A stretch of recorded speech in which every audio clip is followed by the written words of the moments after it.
Greetings and welcome once again to Roman of the Empire. I am your host, Roman. Tonight we have a very special show with a very special panel. We are talking about the film Dark City, which was a giant bomb when it came out, but became a huge weirdo cult classic for people like us. And we're going to talk about some trivia, some of the weird points, and go through the film itself. Before we roll, though, I do want to say prayers for Jana Catania. She is having some stuff going down, and so please, if you're out there, prayers for Jana. We do love Jana and Copa to a minor degree. So just saying that. And also, I want to say a big thank you to Jacob Ironside for making the thumbnail for the show this week. Jacob is just a master at this stuff. He is so good. That was creepy looking. It was great. It was great. He superimposed my already creepy face onto a creepy character. So that was no small feat, and he did it flawlessly. We do have a poll going tonight, so please chime in on the poll. And that would be, is this reality real? Is this inside Roman's head? There's not much going on in there, so that's probably not it. Also misspelled, lastly, by the way. Ninja actually Mr. Hand. Yes, it has to be the third one. Has to be the third one. Quite heavily at 73%. So before we get rolling, let's introduce this magnificent panel. I want to welcome back my wingman, my partner, the man who stopped me from bombing Uzbekistan at least 17 times. He is Shieldwall of Dragons. Welcome back, my brother. Hey, how's it going, everybody? It's good to be back on the road to recovery. Yeah, so this is an awesome movie. It was awesome when it came out, and I think it's aged very well, especially compared to most of the stuff we get these days. So you're going to say, especially compared to Roman, but that's hey, that is not inaccurate, but it's not kind. Yeah, but so this is going to be a great panel. It's good to be back, and glad to be here with everybody. So thanks a lot for having me on. Welcome back, my friend. She will tell you if this is the way. She is the Untamed Mando, despite her best instincts, has returned once again. Welcome to the show, Mando. Oh, that hurts my soul so much every time they do it, yet they still continue. You started this. Yes, you did start it. It's my fault. It's my fault. I am glad to be back on the panel, be back with you guys. You guys are pretty cool. I guess. Pretty cool. I'll tell you what, I forgot that I had seen this movie like when I was younger until I saw it like earlier this week. I was like, oh, I have seen this movie, because I was thinking like, I don't think I've seen the movie, but I feel like I have. And then I started watching it. I was like, oh, this wasn't a fever dream. This was an actual movie. Always a danger. Always a danger. So yeah, just glad to be back. Hoping that we don't go 15 hours long. No. Mrs. of the Empire has made it kind of clear that if we do go that long, I will be somewhere dark, and that's not. So really 12 hours is the maximum, is what you're saying. Not good. Okay. All right. Romy, if you go that long again, I'm going to put you in the closet and I'm going to set the house on fire. Thank you, sweetheart. That's lovely. So he is the man that knows all the things about all the things. He is back with us once again. He is the unbearable 73, the Thad that shouldn't be. He is Matt. Welcome back to the show. John Matadoc? John Murdoch. See, what? No. I tried to make it easy. There's two T's. One of them isn't an I. See, with my not good vision, I threw an I in there where it didn't need to be. How are you doing, Matt? It's obscure, when I do that. So I'm doing okay. I hope everyone is doing well tonight. In these crisis times we live in. Yeah, I would think simulation, but unfortunately, it's not. That's the crazy part. That's the crazy part. So it is not the 80s. It's not the 90s. It's definitely not anything from the 2000s. He is that 70s rock fan. Welcome back to the show, my friend. Thank you for having me. I'm completely intimidated by the strength of this panel. I don't know if I'm going to be completely intellectually outweighed.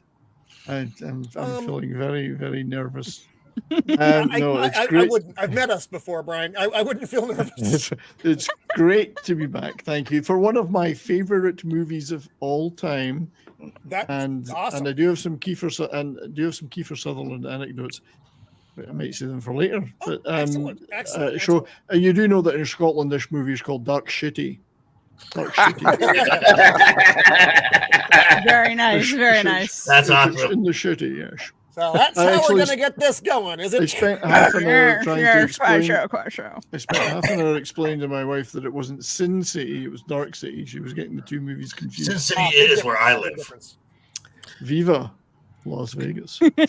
Oh, well. I don't know. Anyway, thanks for having me. This should be fun. Have mercy. Have mercy. I think Anyway. so. I think this should be brilliant. He is the scourge of Gotham City, the nemesis of the Dark Knight. He is Joker Voice. Welcome back to the show, my friend. How are you tonight? Oh, I am just fine. I'm on work release from Arkham, so I'm good to be here. Excellent. So, what you're saying is they left the back door open again. yeah, basically. Wide open. So I was told on Tuesday that I would be here, and I'm like, oh, okay. That's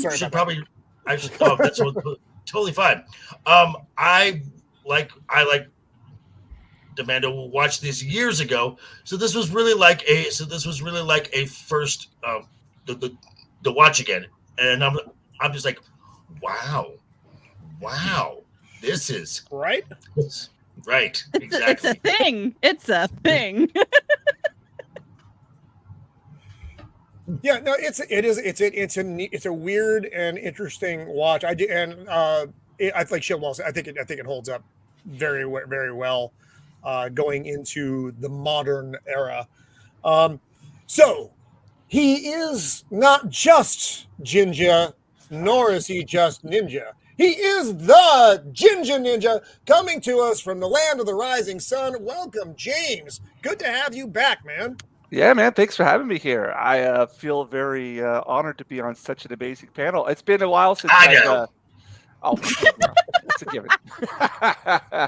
I know it's been a while. Been on a bit of a hiatus. We're on summer vacation over here, so got the little one. Spent a lot of time with the family, so I haven't had a whole lot of time to do YouTube things. So, but I wasn't going to miss out on this, especially when Roman gives you the invitation. I mean, even though it was like about 10 minutes ago, but I'll take it. Maybe an offer you couldn't refuse. An offer you couldn't refuse. That's unkind. That wasn't nice. That wasn't nice to make me feel good. No, this is a great movie. I've watched it several times, but like most of the times, it's just one of those movies you can have on in the background as you're doing work or something like that. You can enjoy just listening to it. Great music, good dialogue, and everything. So enjoy. Yeah, really looking forward to talking to you guys about it. Awesome. Hey, he is the cycloptic force for good on the interwebs. He is high ego. Wow. Damn. Welcome back.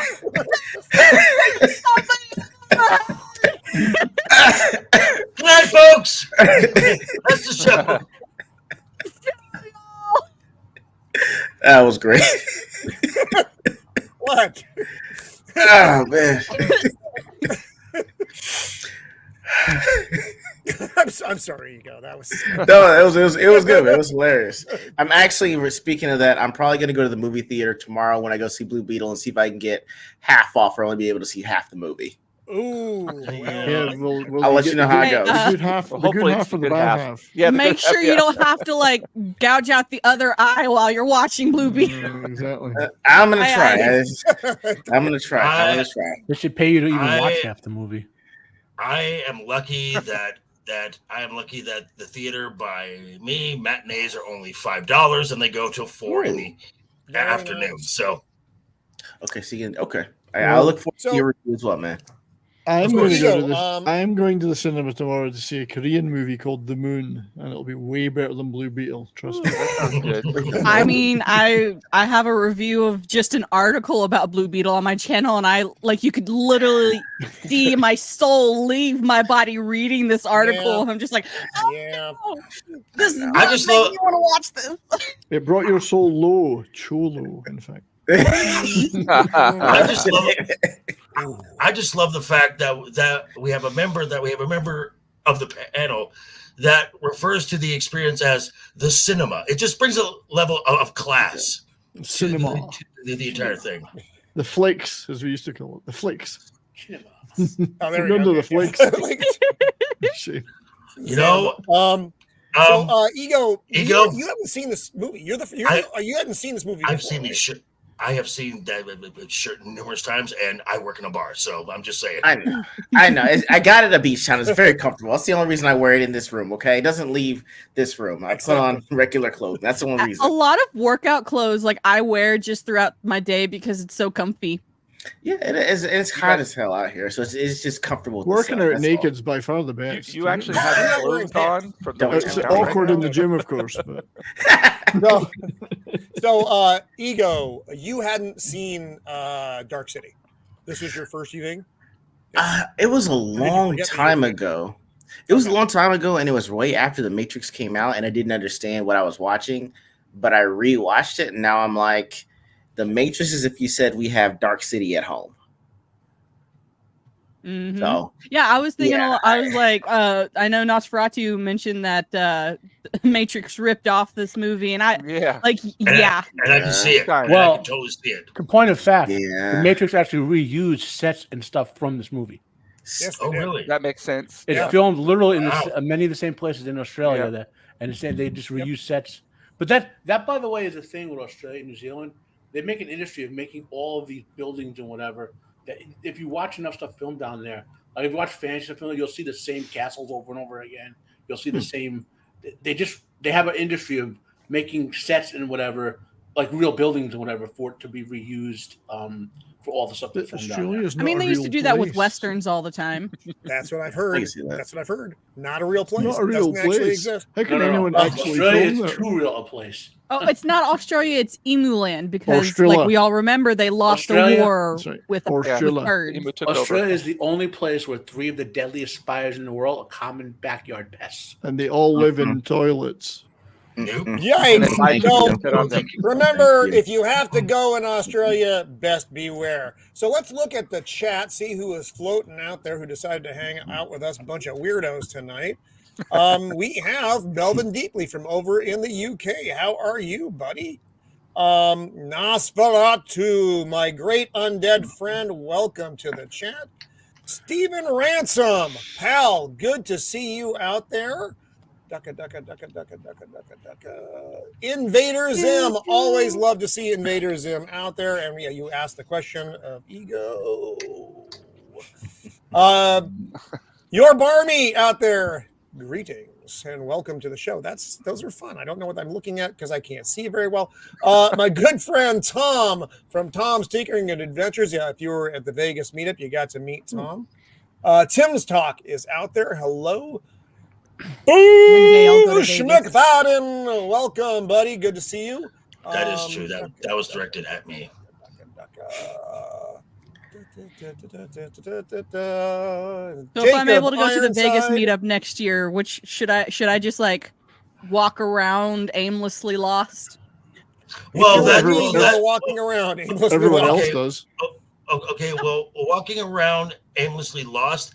That's if you follow Roman's. That's if Roman has the Yes, map. I am not good with either maps or digital direction, so I'm the map. So that it looks like everyone in the chat right now, at least everybody that I found. And if I missed you, I do apologize. Remember, I am very old. So we'll start going into some film stuff, shall we? I'll bring up the big screen here just so we can start looking at the things. Share, you fucking piece of shit. Do it. Share. I know you want to. We talked about this with David Proyas. David is first name, right? Alex. He was the director for The Crow. If you remember, we talked about The Crow a while back. Mhm. And I pointed something out he did in there with the use of shadows, where he paralleled the comic book writers of shadows. Watch this film and watch how he uses shadows in this movie. Yes. Yeah. He did a good job of that. Yeah. We're just going to try this again just from scratch. Sorry, everyone. I'm having mild technical difficulties. I apologize. I mean, is it like different from any other stream? No, actually, why is it just showing up as a black fucking screen? Try moving forward between images and then back again. It might come back. Are you just? I've noticed VLC, this happening a lot images recently. Oops, what just happened? Did something weird happen? Did anything happen? Oh, there we go. Thinking about it. Is it coming? Is it coming? I see the spinning. There we go. Had to be a better way to do that. Okay, so I have my notes here. We talked about most of those. No, it's fine. It's fine. It's a black screen of death. So that's it's a dark movie anyway. So you're looking at a lot of dark. Yeah, it's a dark. I had to turn up the like brightness on my computer. I was like, I can't see. So we start off the film with Kiefer Sutherland's character, who is Dr. Daniel Schreiber, and he is actually named after. He was an author and I think maybe a judge as well, but he suffered from a lot of weird neurological and he wrote a book about it. Yeah, and wrote a book about it, and that's where Alex Proyas got a lot of his ideas from. And this is just the weird opening sequence, the clock going to 12, and then it goes into the title of the film. Now, we'll just want to run down a couple of real quick things about the movie for those of you who haven't seen it. So, director Alex Proyas, this was his first full-length film after The Crow. And I did some reading. If he had been, while he was working on Crow, a lot of the stuff about this movie were rolling around in Proyas' head. And Brandon Lee, had he not died during The Crow, would have ended up in the role that Rufus Sewell had, which is a little bit Interesting. So Rufus Sewell as John Murdoch, the main character of the film. Kiefer Sutherland is Dr. Daniel Schreiber. Jennifer Connelly, the lovely Jennifer Connelly, as Emma. So fun fact. Actually, I'll save it. I'll save the fun fact. William Hurt as Inspector Frank Bumstead, which I think is an unfortunate name, and I think they could have done better. And you have a lot of the misters in this. I'm only going to talk about a couple of them. Mr. Hand, Mr. Head, Mr. You just insulted every Bumstead in the world right there. That's right. I don't think we have any in the chat tonight, so I apologize to all you Bumsteads out there. Please don't unsub from the channel. So Richard O'Brien, the part of Mr. Hand. Shots fired. Damn, son. He's not wrong. He's not wrong. Oh my god. Hey, she is still very good to go. She is a lovely lady. She is aged very well. She's not milked out, is what you're saying. So Richard O'Brien, the part of Mr. Hand, was written specifically for Richard O'Brien. Alex Proyas loved him from Rocky Horror. And he's like, yeah, this guy can do this, and wrote Mr. Hand for him. And then Ian Richardson as Mr. Book.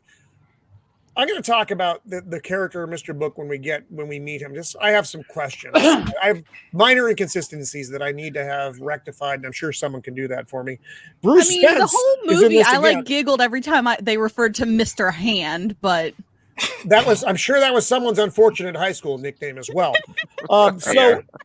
Bruce Spence from the Mad Max 2, which we don't call it here in the States, we call it the Road Warrior, its proper name, and from the unfortunate Mad Max Beyond Thunderdome, is also in this as Mr. Wall, which is a better name than Mr. Hand. It's a better name. I would rather be called Mr. Wall than Mr. Hand. I think Mr. Bumstead was not a good name, though. You're right. Bruce Spence. I would rather be called Mr. Hand than Mr. Pink. I'm just saying. That's true. Hey, here's the deal. I'll just be Mr. Hand. I'll be Mr. Hand. You're gonna be Mr. Pink. So, by the way, there are a couple actors, Bruce Spence, Sewell, a couple others, who if this is Proyas' best film, these actors also appear in Proyas' worst film about 20 years later called Gods of Egypt. Oh, I never watched Oh, that. wow, that was Yeah. him Because he too? made that. Yeah. Wow. It's look at his entertainingly body bad. work It's afterwards. it's Yeah. entertainingly bad. I'll put it Is that is way. that the one with 2001, welcome. Nicholas You're included? Waltz, Soldier, the Yeah, Jamie it's Lannister. Costa Yeah. Walder. Okay, yeah, And Gerard. yeah, Gerard Butler. Okay, Yeah. that, I will say that movie wasn't horrible. I'm not Yes, saying it it's was. horrible. It's It was fun bad. dull. It was Exactly, dull. that's what Fun I'm saying. bad. It was fun bad. It was Yeah. dull. Yeah. But The actors knew it was bad, and they just went for it. Like when not to get sidetracked, but Gerard Butler going off the rails as Seth, that sort of thing. It's just, yeah. Anyway, Lord. The opening scene of this opening sequence reminded me so much of The Crow. Mm-hmm. The camera just Yeah, going in yeah. the one shot into the window, Yeah. into the hotel, and then you're in the scene. I love the look of this movie. Man, it was just so fucking beautiful. You're Is that absolutely right. lavender? Is that Yeah. a lavender bath? With purple water. I was have to ask that Yeah. too. What do you mean you Well- don't take a lavender bath, Brian? Not in that dirty tub. No, not dirty tub. No. But notice There you the go. I was like, parallel. man, Well, there may be naked he's men great involved, for though. getting in that tub. Tetanus. There may be Notice the naked men parallels involved, of course. to the lighting and how everything looks like it's kind of like a Mm. proto 1940s Mm-hmm. kind of, but this is maybe the 70s, It's so it's all kinda dirty, retro like 20 years of future, grime on everything. Yes. But retro it- futuristic noir. right, retro futuristic. It really reminds me of the Matrix and that building Oh, they're yeah. in Oh, the yeah. beginning Right. sequence. Yeah. Same Yeah, yeah. lighting, everything. Yep.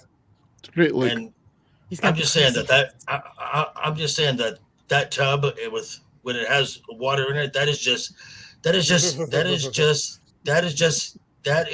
DNA soup in there. Oh Lord. Yeah, Oh, that's boy. it's not good. So interesting thing about this movie, I'll throw out a fun fact just to start. This movie was all on set, Mm-hmm. and which gave the actors really a very, they had a surreal sense of where they were all the time because it was never quite right. It was always very odd, and that was intentional from the director. He wanted them to feel always a little bit off on the set because of what's going on in the film. And if you've never seen the movie, one, why? And two, you'll get a good sense of it. Hopefully you hang in with us when we talk about this.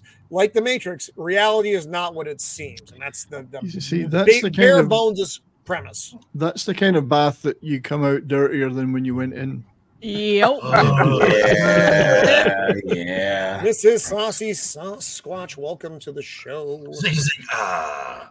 Speaking of the movie's influences, by the way, so when Proyas put this together, he wasn't envisioning quite what we got. He was thinking of more of a 1940s detective movie type of thing. Yep. Right. And so eventually he got together with oh God, his name just dropped out of my head. He's the guy Goyer, David Goyer. Yeah, who wrote The Crow. He was one of the writers Yeah, of The Crow. yep. And And- the sequel, which sucked, but that's not here. David Goyer is a big fan of H.P. Lovecraft. And sadly, Lovecraft's own works have That never is been fucked adapted up. greatly, but this is one of the two best Lovecraftian movies ever, along with In the Mouth of Madness. If you want to know H.P. Lovecraft's concept Yeah. of Mouth of cosmic Madness, horror and science fiction horror, Yeah. this film is like perfect.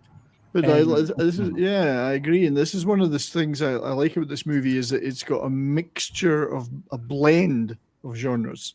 Yes. Noir, science Yeah. fiction, fantasy, Lovecraft. And they're all- Detective. yeah, to it's be all very- in there. And it's a very difficult thing to weave all those into Yeah. a movie and not have it all just fall apart in bits. Yeah. To be I was very gonna say, well- specific, there were two creatures in Lovecraft's legendarium: the Migo, who were like kind of like insect species, but they would kidnap people from other planets and do experiments on them and make them like, obviously as we know from this movie. And then the great race of Yeth, who would literally download themselves into people's brains and live their lives. Like Yes. so. You Zoinks. can see very Lovecraftian influences if you know what they are in this film. I'm just highlighting the big ones. There's a lot of little ones too. So I our agree, by the main way. character wakes. Oh, go ahead, Brian. I was going to say, I agree with Melvin earlier about Rufus Sewell. I've always liked that actor and always thought he should have been a bigger star. Yes. I do Yep. too. I I have think he's great. Yeah. I have a question. Do you guys when I saw him, I was like, "Hey, ain't that Poe from the Star Wars movies?" I thought he looked. No. I don't look the same to y'all. He looked the same to me. I was like, okay, Close. that There's guy's a- living like this guy should have had. I can see where you're coming from with that. Yeah, there's a Yeah. It's a At a similar. cursory glance, they do kind of look similar. But Yeah, I got a question. What do you think Rufus Sewell's best role is? Knight's Tale. There's Knight's a Tale TV. is good because he gets to play a good guy. There's a John TV show Smith. called The 11th Hour from 2008. Yeah, it's It good. was kind of a non-science fiction version of the X-Files, is the best way to put it. Only ran one season, but I loved him in that. Yeah. And obviously the man in the high castle, I can't think of anybody that was better for that role than him because he had I loved him. he had in a that. great mixture of humanity and obviously though he's representing an ultimate evil, but he still came across as human. And the devotion to his family and his desire to protect them, even if it meant going all the way to the top in this evil regime, if that's what it took, you know. They screwed that character, in my opinion, Brian, because the writing went off the rails in the later season. It went like way the fuck off the rails. Because the book he stops did at shit. a certain point, and he did shit he never would have done. That character was on a certain path, and that path, there was a redemption arc for John Smith that should have happened that didn't happen. That's my opinion. That's a whole different fucking thing. I agree. But And there's neither here nor there. But there's another great series called The Pillars of the Earth. Yeah. If you've ever seen that, he's brilliant in that as well. Very sympathetic character. Do you think that another actor like Brandon Lee could have played this role better? Whoops, sorry about that. I was thinking of the actor from Gladiator, the evil emperor kid. Joaquin Phoenix? Oh, yeah, okay. A lot of him doing Joaquin that. Phoenix in this role. His line delivery it reminded, because I'm like, who the fuck is that? I'm like, oh, it's Joaquin Phoenix. But this was obviously, well before that. But his American accent, because Rufus Sewell is British. If you don't know who the actor is, He is. So By anyways, God, he's English, you know. So he wakes up and he has no fucking idea what's going on right now. He had the blood on his head. It wasn't his blood. He puts some clothes on. He stumbles out of the bathroom. He breaks the fish bowl and he drops the fish. And he picks it up and puts it into the bathtub. And we see this He fucking kills it instantly. Go back. right. Instantly killing it in that fucked up water. Roman. Man. Roman, go back one Yes. panel. So notice how the fish is an entirely different color palette from anything else you see in or near from scenes before. Right. Nice. Pay attention to that sort of thing throughout this movie. I see. This movie had a very definite color palette. And then It's next, also interesting that he started off in the water as well, because as we find out later in the movie, the water is something that these guys do not like at all. So it's So the first thing he does is he tries to kill a Jinja. That's the first thing he does. So it's confirmed he works and then for Disney. he picks up his strange sexual device that he found lying on. Yeah, this thing, you don't know what it is. The camera just pans onto it for a second. You have no idea what the fuck this weird, Strange sex toy. peculiar thing is. And then he's trying to kill the Jinja once again by putting it in the bathtub water. which at this point is clear. Yes, Right? it is clear now. Yes, yeah. yeah. Right. But, And then in later scenes, it's clear. It's so weird. But that's a Well, they didn't good want to show point. Rufus Sewell's little seahorse in the water, so that's probably why it was cloudy. Little Rufus. Yes. So he's rummaging through the room now, just finding different this and that. He doesn't know what the fuck's going on. Our first He's mention of clearly Shelby's. disoriented, and he has a little memory. Ooh, that's me on Sunday mornings, by the way. That's me. That's me after work. That whole thing with that card and chasing that memory and trying to unlock that thing. Yeah, that was I think that a lot of people, I know I did, kind of find that profound, is that you're trying to kind of maybe find your way out of whatever reality you're in to kind of get to the truth. And I think this movie has a lot of those kind of internal messaging Oh God, yes. for that kind of stuff. Trying to get out of the rat race. Yeah, or whatever, go up the find your maze. true self, or there's something else out there, but you just can't, Can't get to Just it. beyond Yeah. your reach. Yep. Much like Mr. Hand. Come on, that was kind of. It wasn't great. It wasn't my best. I'm not proud of that. It's gonna get Phone weird. rings. There you It's go. gonna get There you weird, go. folks. Now, for all the young people in the crowd, that's a rotary phone. Yes. Yes. And I actually used one of those devices when I was a We young grew man. up They with still those. existed. Yes. I've That's a actually made a landline phone phone. call on a phone just like that. I mean, it was I have old. as well. When, My when I grandparents did had a phone it, like that. Yeah. So. Yes. Yeah. So that's one of the things about this movie. There are a myriad of time of decades that are kind Time of shoved together awkwardly. Yeah. Smorgasbord. There was a word Yeah. that I looked up that described that. It's called anachronistic. Anachronistic. Yeah, Anachronistic. anachronistic. I don't know how to pronounce it. And then Yeah, I've never heard of that word. they I've been in add Japan too long. words to it like Yeah. steampunk or Right. atomic futurism. Cyberpunk. I wonder what the Yeah. Japanese word Lovecraftian. for it is. I wonder what the Japanese word would be. The Japanese word for it is mechukucha. Well, there you go. No, I'm just Oddly joking. I enough, don't know it's what it is. also anachronistic. So Anachronistic. he gets a call from Dr. Schreiber, and Dr. Schreiber's telling him, "Hey, dude, I know you don't know what the fuck's going on. I can help you. There are people coming for you. Get the fuck out of the room." All right. And as he's talking to him, notice the big. He gets the realtor eyes here.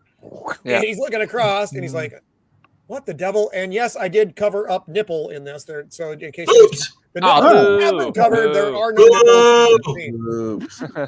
I apologize for those of you who love nipples, as I do. However, To me, hers looked a little deflated, if I'm going to be honest. She's a member She of, is laying down. she's in the member of the Dead Boob Society. That's She an in is. joke for me and Darius Munchausen. The Dead Boob Oh Society. my! She's got these peculiar spirals carved into her torso. And Rufus is like, and Mr. Murdoch, who doesn't even know who the fuck he is at this point, is like, okay, I better go now. Leave. Oh, Yeah. bloody knife. That's never good. And here we meet the strangers. I love it. I mean, so much My in the God. first few minutes. It's so Yeah, much yeah, good they're- stuff. It is. It is. Yeah. That design is it's simple, but it's so good. Just Mm. the just the it's just the silhouette alone just lets you know, okay, danger's coming.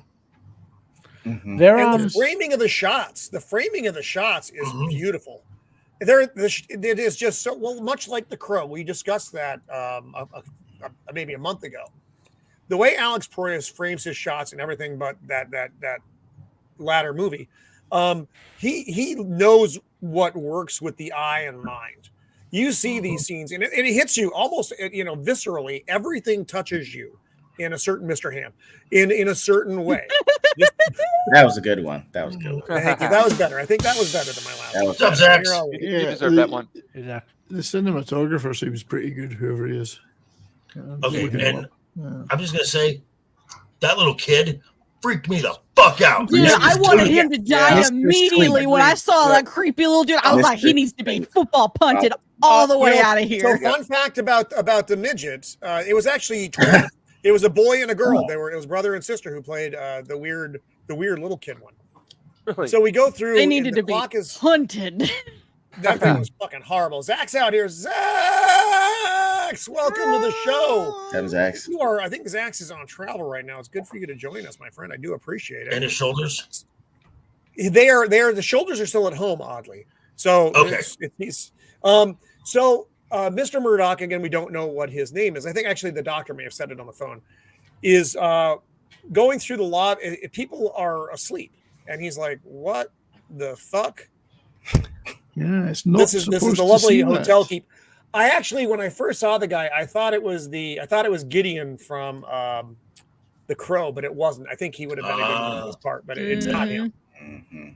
So the clock strikes midnight again, and everybody suddenly wakes up. And he's like, "Hey, you only paid me for 3 weeks, and that ended 10 minutes ago." You gotta pay. And cash on the barrel. And I'm sorry, he did. Fuck, I missed it. He does show him his name in the ledger, and it says all it says is J. Murdoch. J. So he Murdoch. doesn't know his first name. He only knows J and Murdoch. Mm. So he's wandering around in this creepy fucking cityscape. He chucks the bag because he's like, "Fuck this," and now we're back in his room with the strange pale gentleman. With the creepy Fuck. Mr. Hand. That is it is a gorgeous look though, because man, that Yep. gives you the fucking gibblies. Yeah, apparently the DP that did this is pretty well known. I think. I mean, I don't By know the way, names guys- of those guys. He's done a lot of good stuff. There must have been a line item in this movie's budget for overcoats, just for the amount of overcoats that they used. Oh, Yeah, it's good. Is that real Yeah. fur? Is that real mink? I wonder. Well, I Got was reading up on things, and they said that they were on a very limited budget, so they had to make things look like they were expensive by using like canvas stretched on metal or Yes! supplies that made it look like it was What? expensive. But it wasn't. Yeah.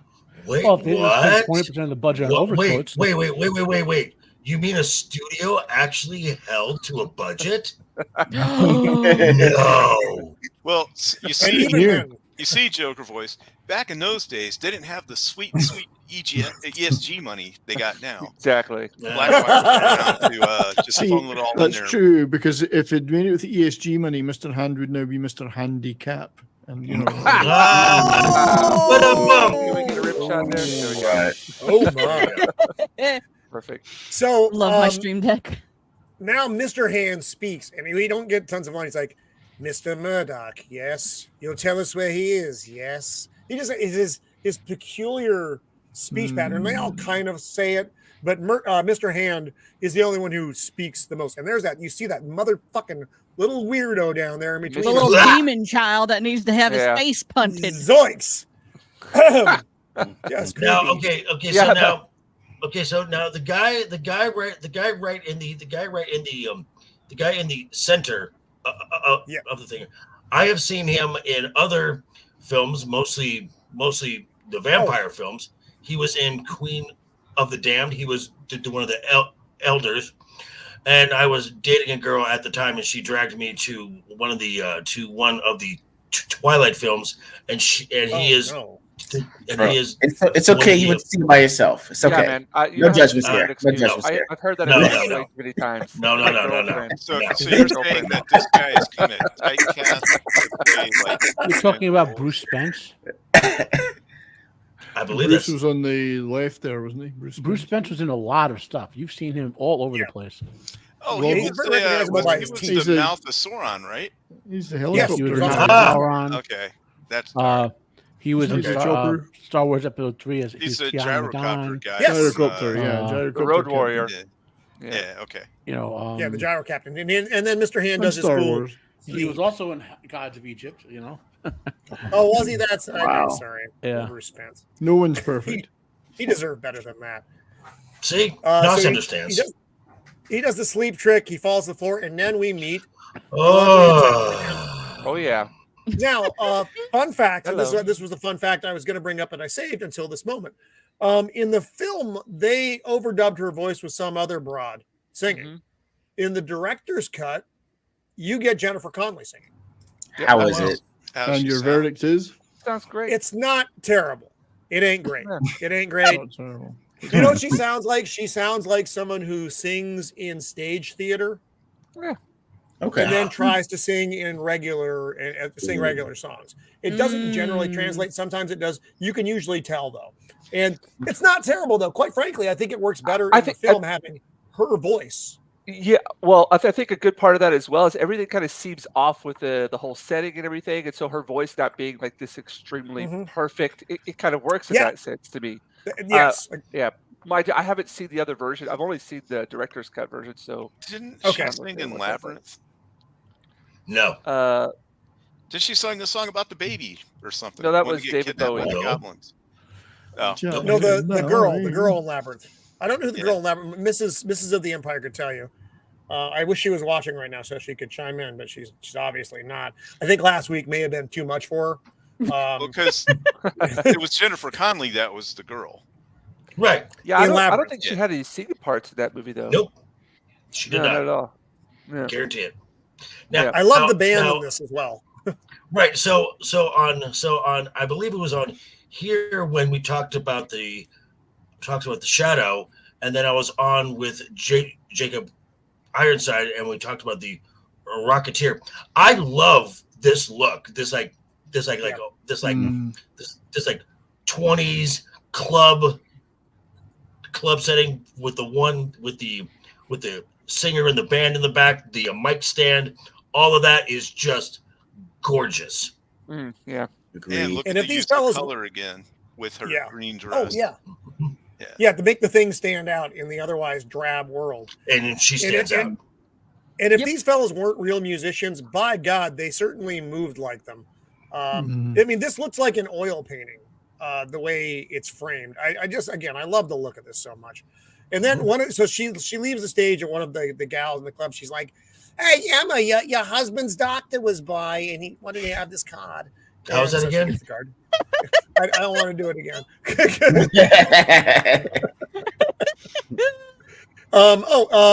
Here, actually, Stephen Ransom has in Labyrinth, she sang as much as Rex Harrison does ever. Okay, I don't know what that means. That And I'm a means little she confused right did not sing. Didn't fucking sing. So she goes to the doc's office, and again, these lovely, just long shots, and the weird Art Deco, combined with just other the mesh Has the mesh of Gotham vibe styling. too. It has that Gotham vibes. It also has the Time Bureau from Loki kind of feel to it. Yeah. I bring hate that shit that up. show. Don't bring that show up. Don't The only thing I like about the show is the aesthetics Production of the Time design. Bureau. Yeah. That's it. Yeah. The only good thing about that show is Tara Strong. So I this said it. actually looks a lot like that 70s Rockfan from behind, which is a little bit weird now that I know it. Well, that does look like my bathroom. That's true. Yeah, I'm not going to your house. That's Oh my. Yeah, I don't know. That looks like It's just he's House Slytherin or something. Yeah, there's a little too much light in it for my bathroom. nothing wrong with that. So Dr. Schreiber has a very interesting way of speaking. Very, very short, curt manner. Yeah. Sibilant. It's peculiar. And he's got his experiment going on with the rat in the maze. Ha ha ha. And she's like, I didn't know my husband had a doctor. And he basically tells her, yeah, he's been seeing me for a while. He's really fucked up right now. And if you see him, you fucking need to send him to me. That's the nutshell version of it. But again, the look. I can't get past that enough. So at this point, poor Mr. Murdoch is walking around. He doesn't know what the fuck is going on. Again, this looks like an oil painting. It's just amazing to me. Yes, her husband had not seen this movie. We were talking on Twitter. They should do Batman like this. Man, you know what? Yes, the look. Fuck yeah, 100% right. So he's walking past the window and he's doing different things. He's like, "Hi, I'm Jason Murdoch. Hi, I'm Jay Murdoch. John Murdoch. Jelly Belly Murdoch." He's going through all the names. There's like some dude watching him. He's like, I need to point out that they did do Batman like this. Remember David Goyer on Nolan's Batman trilogy? Had a very similar look. Indeed. Yeah. It's funny. My son and I just got through. Actually, we still may be watching The Dark Knight Rises, and we decided that we thought Batman Begins was the weakest of the three, but we've decided that actually The Dark Knight Rises is the weakest of the three. We both agree that Dark Knight is the best, but we were waffling back and forth on which one was the weakest. And we can discuss that another day, because I actually would want to do a show on our favorite Batman movies in a few weeks, and we can talk about all that stuff. So we shift from him having his conversation, his internal monologue about what his fucking name is, to inside an apartment. There's a metronome, a picture of some gal, and a gentleman playing an accordion. Not Mr. Hand, by the way. Which is the most evil. It's the most evil thing in the film. Someone playing an accordion. Right? Talk about evil. Yeah, was the accordion making any music though? I don't remember it. Well, okay, it was actually to call it music. It's an accordion. Fair. It was making noises. Fair. It's a lovely instrument, though. The phone rings. He gets the look that I get when the phone rings, because why is the fucking phone ringing? And now a classy actor turns up. Oh, William Hurt did such a so. Did we? I don't know if we discussed the original concept of this film. Actually, no, you mentioned it, Matt. this was supposed to be from the detective's perspective. Yeah. Originally, Oh, that was the concept that Alex Proyas had. That the detective was slowly going mad over a case where the facts never lined up properly, and then it shifted to the perspective of the person he's pursuing. That would have been a weird angle. I actually like it better as is. I do think they managed to Same. retain a lot of his perspective in the finished film, though, which is nice. There's a lot of yes, him because in- he knew something was fucking not right. Well, And yeah, he the had original, like a sixth sense, like this just isn't adding up. I know he's crazy, but for some reason he's making sense. Hmm. well, yeah, Proyas' original concept wasn't a science fiction film; it was a detective noir film. Yes. Right. That more Which we need a. It's been a while since we had a good one of those. We need a really good one. detective film. Yeah, like a detective noir kind of detective film, thing, like a City Confidential or something, or LA I Confidential. love Like City Confidential, yeah. Yeah, like how Or good LA, that yeah. was. That was such an amazing film. We just need something good like that. I want No, they something did like I want the a game film- LA Noir made into a movie. I want LA Noir as a movie. I know that game. I know what he's talking about. I get that Yeah. reference. I want Didn't someone in this movie have to do with LA Confidential? The names are popping in my head. I can't help you with that one though. can't remember. So he gets a scene. There's been another one, meaning there's been another murder, and they're calling Detective Bumstead, horrible name, in. We shift back to the hotel. This is the hotel clerk. Suddenly, it's not a Netflix remake. This is something that happens in film. Come on, that was all right. I thought that was okay. It was all right. It was all right. It was all right. But his I mean his lines and his memories are the same as the gentleman who were at the desk. He's like, and I told him it's cash on the barrelhead. Exactly repeated. And yet there's no barrelhead to be seen anywhere. I don't know the barrelhead. Exactly. So You then we know? get the John Murdoch, the J Murdoch, in the ledger and his room number.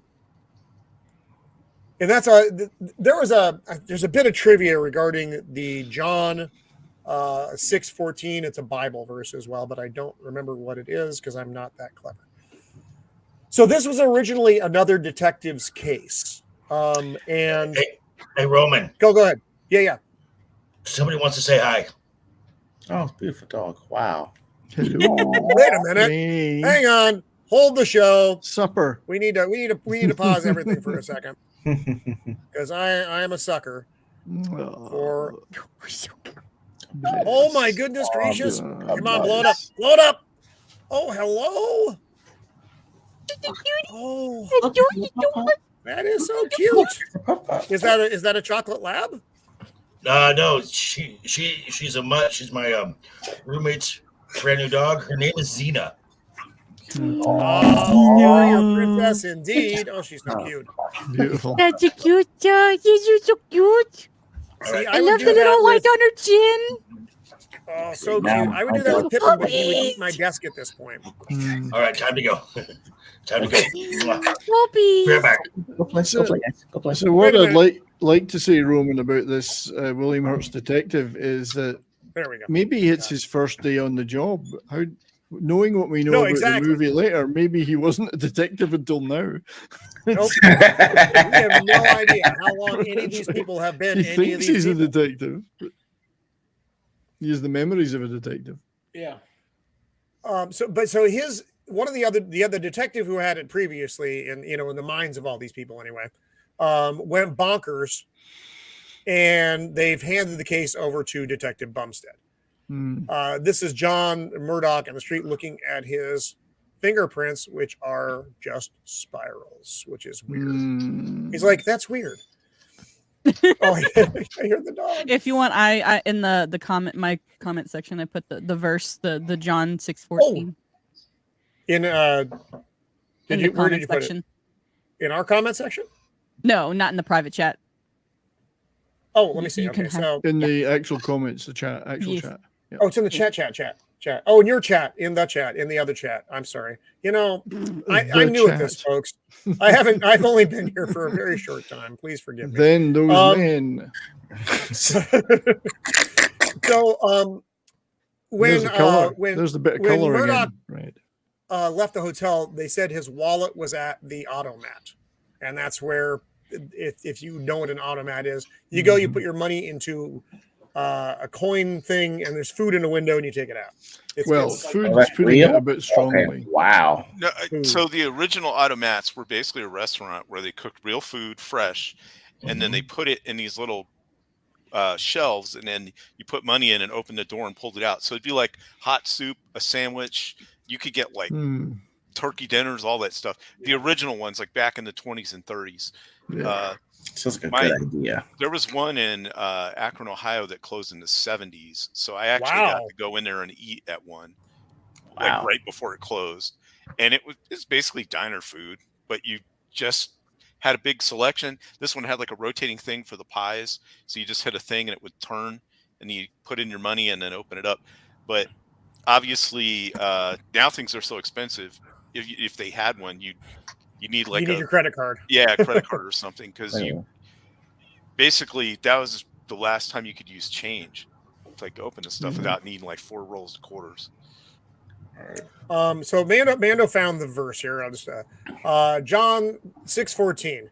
After the people saw the sign Jesus performed, they began to say, "Surely this is the prophet who is to come into the world."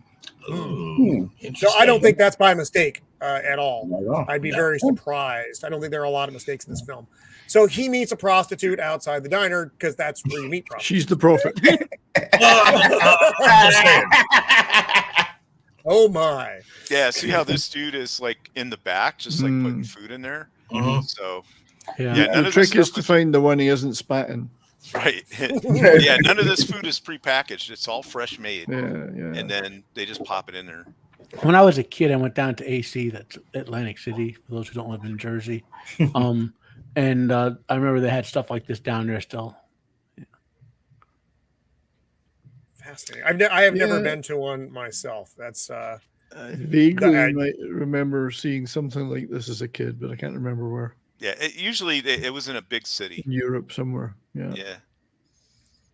And so he puts his wallet in there. Of course, he doesn't just open the window for him like a nice guy would do.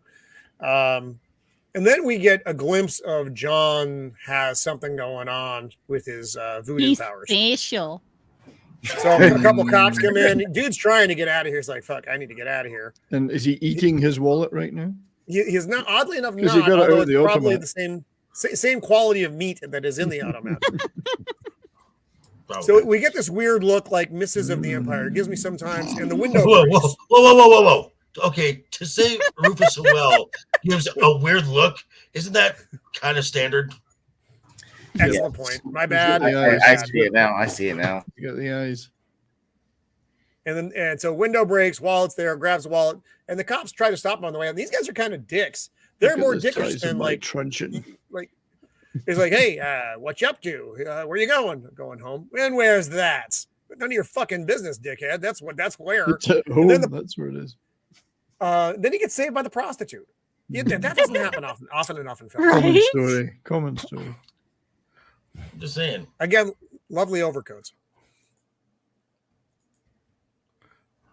And so the prostitute now thinks they got like a thing going down. Right? I guess that's how. She's like, you owe me now. She's got a heart of gold. They all do. They all do. They all do. And she specially likes him. She is working her way through college. And she, the only fans of her day. She thinks of him differently from just a client. Right. So we're back in the room with the cops and the dead other hooker. And thinking about it, with the way the aliens have this set up, that's like one of the creepiest things. Like in one life, you could be like a scientist, and then the next night you're a prostitute. Yeah. I would be thinking at this point, would somebody switch a light on, please, so we can see what we Right? can do? The whole movie, I'm like, can we just like Can we just put the light on somebody? There must be a light in here. Come on. They really don't like light. Okay. So we have Nadia. We have Copa. Welcome to the show, buddy. Yeah, what's up, Copa? Hope everything is going all right at the Catania household this evening. So the thing about the Pops. The perpetual kind of how dark everything is, to me, it's almost just like a character in the movie. that pervasive darkness. I don't disagree. Yeah, well, that is. I mean, this city never sees daylight. It's always dark. I mean, hence the name Dark City. But the residents never notice, and they have like no concept of time, which is really just very strange. And I thought it was. Go ahead. It takes a while as a viewer to figure that out as well. Right. But I was going to say that was also why they didn't show any children that were awake, because that's something kids might ask. Like if they were left long enough alone, they would ask those questions that Murdoch's asking. So it was weird that I only saw 2 kids in the entire movie that weren't Mr. Sleep, and they were both sleep, and then they got injected with new memories. Yeah, you don't see a ton. That's I mean, right. there's one more kid in the film, and we haven't seen the kid. Who is the weird little freaky kid? So this is like the 6th murder as well, just for those of you. And now we're back, and it's the broken fishbowl. And Bumstead, for some reason, realizes it's the broken fishbowl and falls back to the tub. Which I don't know, whatever. And there, the ginger fish is like still that young alive. detective. So Just now like, he's gonna In interrogate clear the fish. water. In clear water. yes. Who put you in there? And ask what kind of person kills, what kind of serial killer saves the fish, basically. But is that fish called Wanda? And it's been nice having Matt with us tonight, folks. But He'll be here some other time. so while they're looking at the fish, the other detective, the crazy one, blunders his way up there, and he's like, But is "They're he watching! crazy? They're watching!" But is he crazy? They're coming. It's all perspective. Yeah, he's trying to warn them. He's but doing the invasion of the body snatchers. They're coming. Yes. He's the original lizard chick on the plane. These Not real. Motherfuckers. He'll be making an apology video soon. I'm sorry, everyone. I'm not sure he's going to be making anything soon. Well, after not after a couple scenes. There's not much to make with. So he goes crazy, and the young guy who fishes the fish out of the bathtub asks, "Who's that?" And he tells him that's whatever the other detective's name is. And there's the fish. Look at him; he looks all proud of himself, and he's like, "What the fuck, dude?" Like, you're bringing the fish? Like, is that your new pet? Like, what the heck? Nice job, you saved the fish. There's not even enough there for a snack. Never mind a meal. I know. Walensky's Hurt, the other detective. And the William Hurt has a very cool hat. It is. That is. Yeah. His fedora is phenomenal, and it matches his coat. Good style. Everything's dark. But that's He looks the so part. Detective Walensky was the previous detective, and you go into his office, and this looks like my son's room, except cleaner and more well organized. He's like, "What did I do to deserve this? I'm being punished for this." And less dead animals lying around. Squirrels, less squirrels. So there it is. it's kind of like Mulder's office. There's fucking shit everywhere. Lines going here, lines going there. He was trying to connect things, but his brain just couldn't do it. Which implies he's been doing the detective job for a while, regardless of the memories being shifted around, because he's done that work. Yes, and the strangers are not going to help them with this, and that's what this would have done. And this is they get the fingerprint from the murder weapon, and Detective Bumstead's like, "You're kidding me, right?" Wait a minute, they're not all circular. They should be circular, all of them. And so the lovely Emma wanders in. She wants to file a missing persons. And he's like, "Go to the front desk." And she's like, they told me to come see you. And he's like, "Why?" Detective, like, there's a milker here. My husband's missing. His name is John Murdoch. And he's like, "Oh, fuck." I don't know how old she was here. She was like super young though, early 20s. I would guess. She was a teen in Labyrinth, and this was 10 years later. Well, so she's 98. She's 2 years older than I am, so she's not 98. She's younger than that. 20. What in the dickens was that? That wasn't me. That wasn't me. That was Ego. Click, I think. She's my 25 or 26 year, I think. Yeah. Okay. Wow, really? Mm. Wow. Because she's 2 So years they're- older than me, so I would have been 24, I think, when this movie came out. Was that the ramen bus there? I would have been 27. I've so. got the high, I like was the 6. road is right next to my house, Boosh. like right outside. I had Oh. 2 gigantic trucks going past each other, honking horns. Oh, So, they were just saying. yeah. Ah. The horns were speaking in Japanese, by the way, too. So Okay. That's what it sounds like there. That's why I didn't recognize it. I was Um, 25. Yeah, of course, 25 I was 25 when I went to see this at the cinema. 25. Wow. 98. Yeah. 98. I was 27. I was not. Again, I I was not. Wait a minute. 20. I'm so lying. old. Sorry, I was 35. Well, there's a difference. Yeah. I was 35. A little bit. Let's give or You take see, 10 nobody years. contradicted me, and I got away with it. But I have to tell the truth.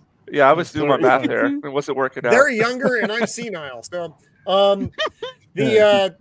so Jennifer Connelly and Detective Bumstead are having a conversation. And he's like, "How long have you been married?" Because she keeps fucking with her wedding ring. And he's like, and she's like, 4 years. Why? He's like, because you seem uncomfortable with your ring. She's like, I never take it off. And he's like, whatever. Strictly Um, speaking, that's true. They all say. And so he So shows her this list, and he's like, "You familiar with any of these?" She's like, "Why?" And he's like, "Oh, yeah, murder investigation." He's like, "Which one?" He's like, "All of them." Oh, fuck. So uncomfortable. And now she's like, "Fuck, I may have messed up here." And she's like, "I don't want to go." I've seen talk too much. Yeah, I said, "Fuck." I have let slip a little too much information. Back with the prostitute. So she has a tattoo as well, which I think is interesting. I don't know if she always has the tattoo or if she just in prostitute form has the tattoo. I don't know. Gals with So ink. he's like, that's an interesting tattoo on the prostitute. And he's just kind of hanging out in the room. Then he finds a bear. He's like, uh-oh. Weird. And, while she's getting undressed, it's just kind of there. She's just talking. And she's like, what's your name? And John. he looks in his wallet and he finds his ID and it says John. He's like, ha, funny. And she's like, oh, that's appropriate. Ah! And then he sees a picture of Jennifer Connelly in there. He's like, oh, I clearly have a wife.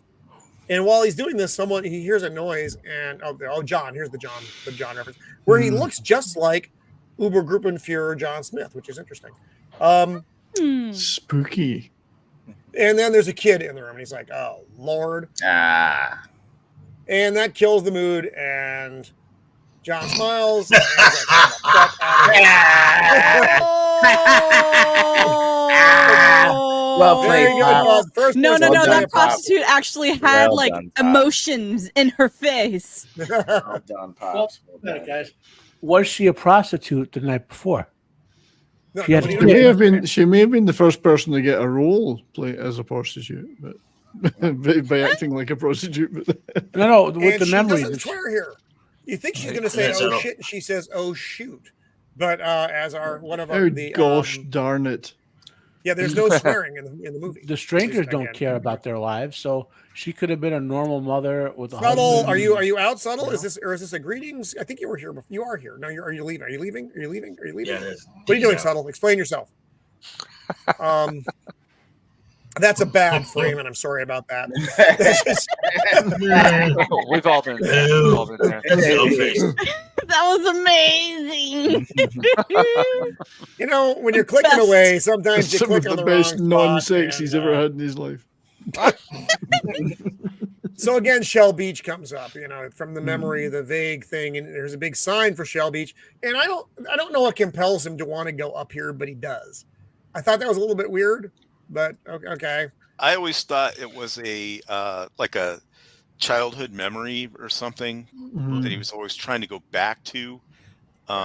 It was like I something. didn't understand the sign though, Shieldwall. I understand why he Claiming wanted the to go up. sign. Because He the kicks his, sign always reminds him of it whenever he sees it, and it like leaks through their conditioning or whatever it is that they're doing. It's like that thread that he can pull on every time. That's his MK Ultra trigger. Well, do you remember? Something like that. Kind of like how yeah, Do you that remember? I was gonna say, do you remember the montage at the end when he got the full memory upload? Yeah. A lot of them, Yeah. a lot of them were related with ocean, the sea, Yeah, you're right. That's what I mean. I just couldn't articulate it correctly. I know why And he the goes big- up there, Roman. It's because Oh it's in yeah, the you got your script. It's in the hands on it right script. now. Well, It's in also the look script. at that. It's in the look script, at yes, the, that's why I know look at the sign. That looks like a Don't look think around. about it Everything too else is like a dark, dingy crap hole. Yeah. That place actually looks like some place you'd want to be. Pretty sure it's a high point. He's trying to see over the city and find the beach. You know, Could that's be. actually a good point. It's as good as anything that we've come up with, which wasn't very much. So, for the sake of The comments, two I brain would cells accept this. amongst us all couldn't come up with it. So this big arm on the gal that looks oddly like the prostitute is waving up and down. And the arm has motion, much like Mr. Hand. Yo, And- was she and the, delirium was she someone the taught her model like the that. night before for the sign? Oh, There's a killer on the loose again. So he's going through his pockets again, Mr. Hand, and he finds all these articles about this serial killer who's killing hookers. And he's like, Ladies "God, of the am I a night. serial killer who's When killing I'm hookers?" killing hookers. Lady in red. Sorry. That was a Doobie Brothers It's song me? from 1973. When I'm killing hookers. Hookers. So he's sitting It's a here great on the banjo floor. solo in it. Wow. So he's sitting here all dismayed, much like Ego is right now. And out come the strangers Mm. and Mr. Hand. He's like, we caught up with you basically. He gave us a good chase. And just so cool looking. And he's like, whoa, they're a weird bald man. What the fuck do you want? Cajun Corey. I walk in and we're talking about hookers. Nice coat, It's not nice that hat. much different than any other show that we do, Corey. I mean, let's face it, you know. So he knows immediately, instinctively, they're not friends. And he does the thing. He's trying to make him sleep. And John's like, okay, What are you doing? What do you want? Like, from why are me? you The waving Jedi your mind hand? trick. Okay, your What glasses do you think lovely. you're doing? You waving your hand. What, you think it was a Jedi? That was what's out here. And thank God he didn't speak in Watto's voice. That would have completely derailed the show. So he makes a move, and I got about another bad screenshot there. Falls through the floor, and John's they call it tuning, is what the Like you do with your guitar. Tuna. Yeah. Tuna. Yes, whatever Like the the telepathic power they have is. So he makes the floor kind of collapse under them. It's falling apart. He can tune. Yeah. Can he They're like, auto tune oh, though? fuck. Can he auto tune? Ooh. nice. And I I'm guess he going can. to kill these weird bald guys. And He they all doesn't know start what he- falling. yeah. Good shadows. And he's not doing a good job with. I mean, he's kind of floundering. He's just fucking. He does because he's not controlling the power. He doesn't even realize he's doing it. Right. And that there little he is. evil Ah! crab, like, and he Roundhouse needs him. to be punted off the side of the cliff. Yeah. I have a Spooky. question That's an about evil like, short why- round. Somebody had mentioned in the comments earlier that these guys look like Jack the Ripper, and I think it's kind of fitting that they use Well- knives to off people. If you want, here's some food Yes. for thought, guys. Yeah. So there were 6 prostitutes, I believe, that they mentioned being murdered. Yes. His correct. name is John Murdoch, John the Murderer, Jack the Ripper. Yeah. Mm. Ah, I think there's some interesting. correlation there. Wow. And that's why Matt knows all the things. We That's have nice putting together. we have mentioned because for the sake of the comments is asking about Riff Raff. Yes, we have mentioned Richard O'Brien Yes. as Mr. Hand, the wonderful Riff Raff, and writer of all those great songs. And that's why, and Alex Proyas wrote that part very specifically for him. So this kid fucking freaks everybody out and has nightmares about. Okay, nice job. See, you could have avoided falling through those planks if you'd just done a jump to the left and And then I, a step to I the like. right. Oh God damn it, Brian! That was unnecessary, uncalled for, and It's an So- infraction. That was an infraction. yes, a minor infraction, but an infraction nonetheless. So this poor fella's backing up here, and our hero John is again not fully focusing, but he's instinctively He's out of losing his tune. powers. and he causes the mechanisms to fail. And the big fucking Karate hand, chop. not Mr. Hand, but big fucking hand, big difference, gives our fellow a good whack in the noggin, and it actually carves off part of his head.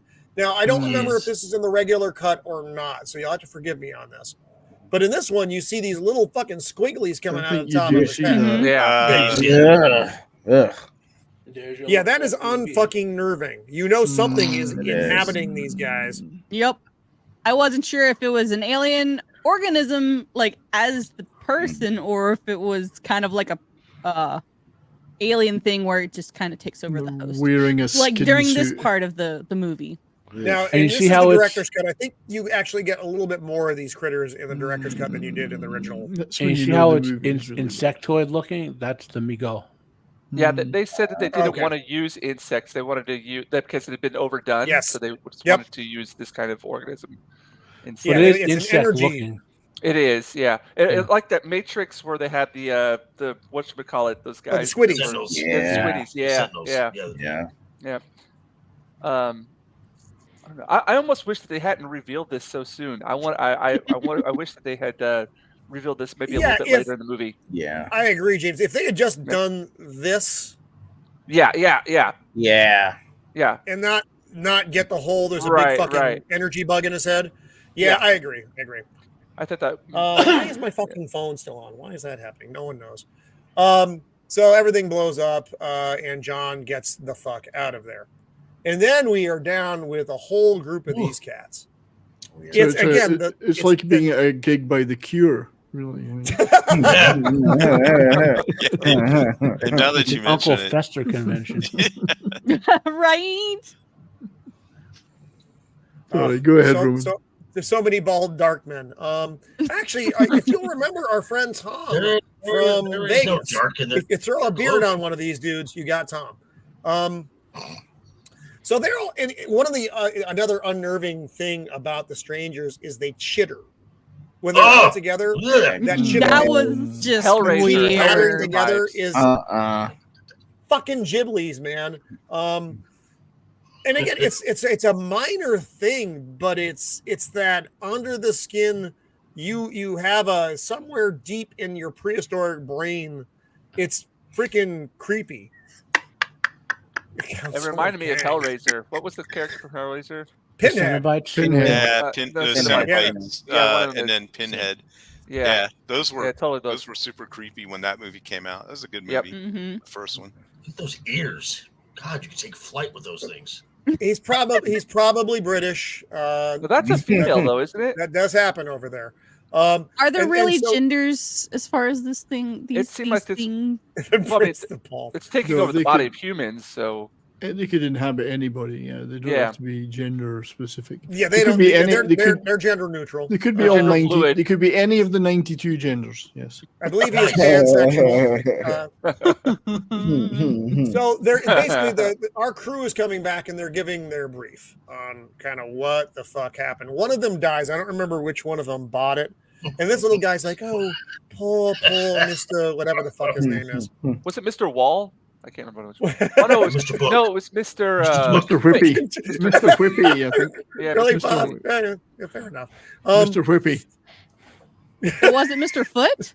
Mr. Quick. Mr. Book, I think, is the guy in charge. So they're Mr. giving their brief. Mr. No Head Left. It was Mr. Okay, great. That 80s band. I got you there. Oh. So they're So what- saying he can tune, and that one of their dudes got killed, and that he's more dangerous than they realized.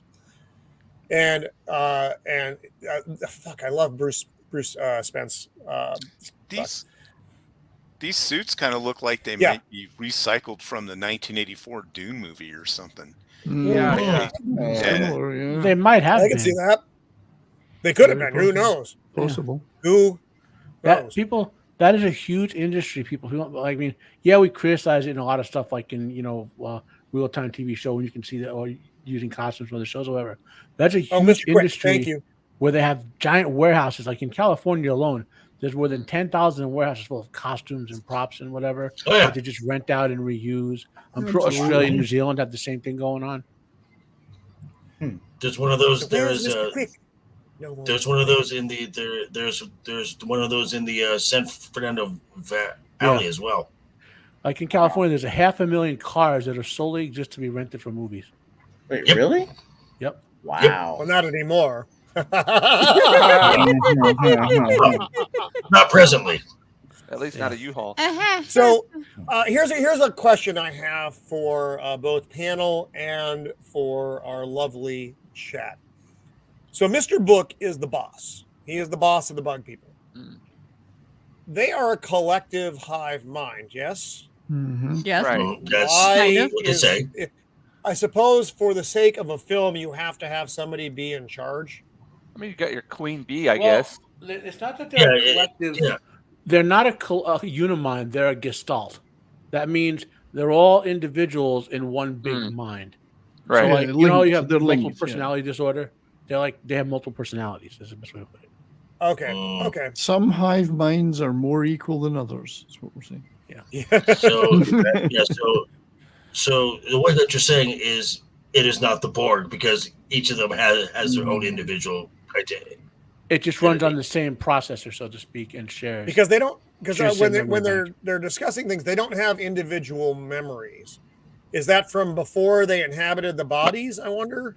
Probably. The problem is they don't have souls or individual memories, and Well, it's that's 'cause why they're they're fucking fascinated energy with insects. humans. That's why they're fascinated with humans. Well, my understanding is that their collectiveness is what's dying off. Like it can no longer stay alive, so they're trying to find a way to live like humans are, which is as individuals. That's my kind of understanding of what they're going for. That's fucking deep. It's a good one, yeah. Yeah. That's Yeah. deep. So Or if you you expand, if you want to get that in audience, their collective is one animal. It's one organism, right? So if that one thing with all their memories is dying, you know what I mean? They can't keep spawning off of it. You know, like Gotcha. I think Ian Richardson's choice for this was brilliant because he was he was in the original British House of Cards long before the American version, and he played the Kevin Spacey part. I'm assuming. He's a great English actor in that tradition of a Ralph Richardson or John Gielgud or whoever. Ian Richardson, one of those guys. You know. he passed away a long time, like 20 years ago almost now. Yeah, he's a class actor for this kind of thing. Yep. So yes, this line does come in later. Mr. Han says it later. They took he took the implant. We'll see what that means because he wanted to know Scottish what it felt as well. like to Scottish have guy. Mr. Book. Classic. He's Scottish. Ian Richardson, Scottish actor from my hometown of Edinburgh. Yep. Hey, Wow. nice place. That's where my Kiefer Sutherland anecdotes come from. When you see that picture I Gotcha. shared in the private channel. Ah. Again, look at this street. It looks like a fucking painting. I keep saying that because it keeps being true. It looks good. The framing of the car is just fucking beautiful with the pipes, the water. Everything's always wet in this fucking world as well. There's always that layer of moisture everywhere. The reflections, and you can't even see the people in the car. You know there are people in the car, but it's that blank image, which is kind of representative of the world. I just fucking love the shot. So what it is, it's Detective Inspector Bumstead, who has a stupid name, is taking the Inspector I Bumstead. love Inspector, So man. how do you Bum. really feel about His his name name? is Mr. Be Bum. honest. Mr. Bum. My Bum name fluff. is stupid. That's what he's thinking right now. As he's watching the lovely Emma enter her house, he's thinking, "Yeah, that's all right." Thinking I could do that. Her So now husband's she's not in home the yet. house. That's obviously a picture of her and John at Better Times, which was probably like fucking 4 hours ago, but nobody knows. Yeah. And he's in there Yesterday. smoking, silhouetted, looking, very menacing, because she doesn't know he's there. She comes out of the shower, which is the best time to surprise your wife, maybe who you don't know. And so they have this I just conversation. start throwing like sharp objects like that, but that's just me. Like I have a very like, oh, you're gonna break in. Well, you're gonna be sorry you broke in. But the thing is, he should be taking advantage of the fact that she thinks he is her husband before he tells her that he doesn't know who she is. He's got a window of opportunity here. All right. I was The saying- chat's killing me right now. I love a voice crack. There's Blair voice everywhere. Not a euphemism. Not meant in that context. Too this late. time, but often.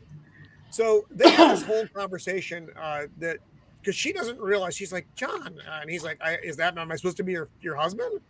And so they sit, and she's like, you really don't know who I am, do you? And he's like, no, I really he blew don't. it. He blew his chance straight away, but never mind. He blew it. And he's like, I was just with a hooker like 10 minutes ago because I wanted to see if I would kill her. Right. That's funny, right? That's a funny Missed story. right there. And by the way, And I Time to took tell no your wife when you get fingerprints. home. Yeah, that's right. I'll try that next time. Hey, honey, I didn't if you're kill the with a hooker hooker- today. I didn't kill the hooker Just- today. As long as you Hey, don't honey, kill I the followed a that hooker should home save the and day. didn't kill her. Didn't kill her. Are you proud of me? So Now you make really me don't know a sandwich. No, honey, I was with a hooker and I didn't kill her. Well, I guess all's forgiven then. Come on, I'll make you a sandwich. As long as you bring her a goldfish, it's all good. Yeah. Uh, So blurry screen because I did a bad job, and she gives him the doctor's card, Dr. Schreiber. And it's just, you can feel the awkwardness of this, that it's almost like she's forced into this role because she is forced into this role. But it plays awful, but it does, everything seems, and that's the way it's supposed to be, just a little bit off. Dang, Goddamn Boosh. boosh. Oh, no, Just to Boosh, kind of that's- illustrate how much of a weirdo I am, the entire time I watched this scene, all I could think about was that damn window in the back with the glass ceiling. I know. I don't know why that bothered me so much, but I was like, who would put that on their house? Well, because it's weird architecture. Yeah, it does. that's- It yeah. makes things feel weird. I mean, Well, it's don't the, you- the lighting, Off. where things are placed. Yeah, It's I guess that's true. it's- It was just real unsettling to me. Well, Well, because remember, these are memories, but a memory is, and as we all know, is far from an accurate thing. A memory is what you take from it. But that's why like eyewitness testimony is seldom very good, because you remember what you want to remember. You fill in gaps. And that's what happens. That's why I think everything looks so weird, because it's impressions of things. It's impressions of a relationship, impressions of what this apartment should look like. It's always going to be a little bit off, much like my life, but in a film. Much like your wife, did you say? Yep. Roman was never heard from again. That was And pretty. that's it for me for the All of a evening. sudden, we just see a hand like reach out and grab Roman's throat. And It's just an yank. awkward Yeah. statement to make Mrs. live. Hand. Yeah. Yeah, and I was be like, Awkward.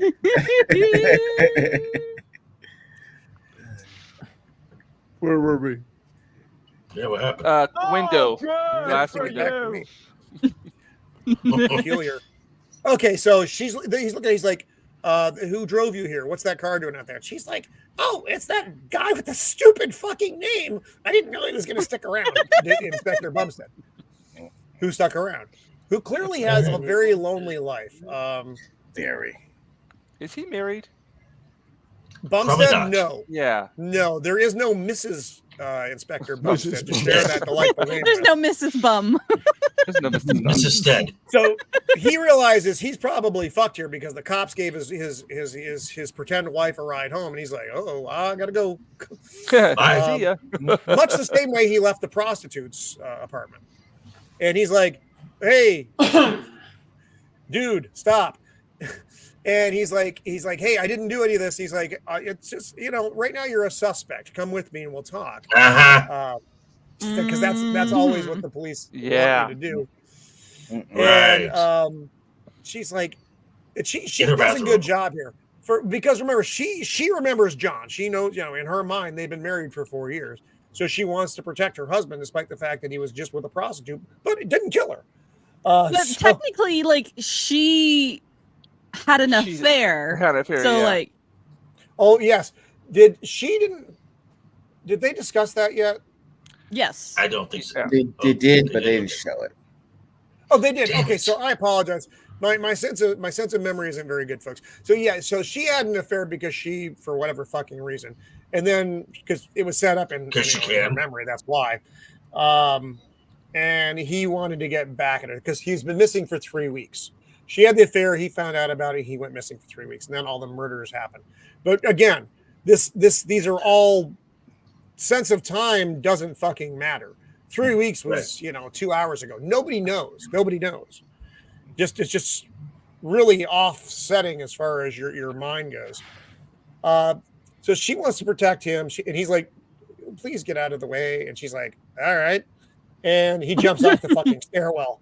Good Lord. He's very athletic. To do. Yeah. I would have broken all hips. I found this surprising how well he did with this. And he's like, "No one ever listens to me." That's a great That's why he doesn't have a wave. So the pursuit begins. Again, the shots. We're looking up from the stair in the bottom of the stairwell now up to the roof. It's kind of And then we look down to the floor.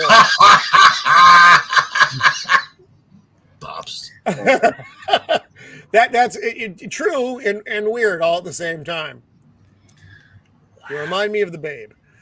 So the up and down of the stairwell, just again, I love the juxtaposition of the shots. I think it's fantastic. So he's pursuing. John runs into this room where it's just it's a closed off room. But he does his special, like his instinctive mind trick again, and a door materializes behind him. And he's like, "Oh, it's a fucking door. That's peculiar. That wasn't there like 2 seconds ago." How handy would that be? Yep. So panel and chat.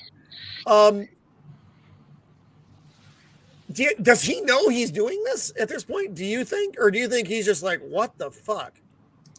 I don't think he knows he's doing it. Just because it's like if he can't remember who he was the day before, anything that shows up, he looks 1 minute, it's not there, and it's there the next. I just don't think he knows he's doing it consciously. I don't think he believes he's doing it yet. I think it's cognitive dissonance. He thinks he sees it happening. He can feel it's something he does, but he can't accept that it's possible to do. Yeah, well, and go ahead.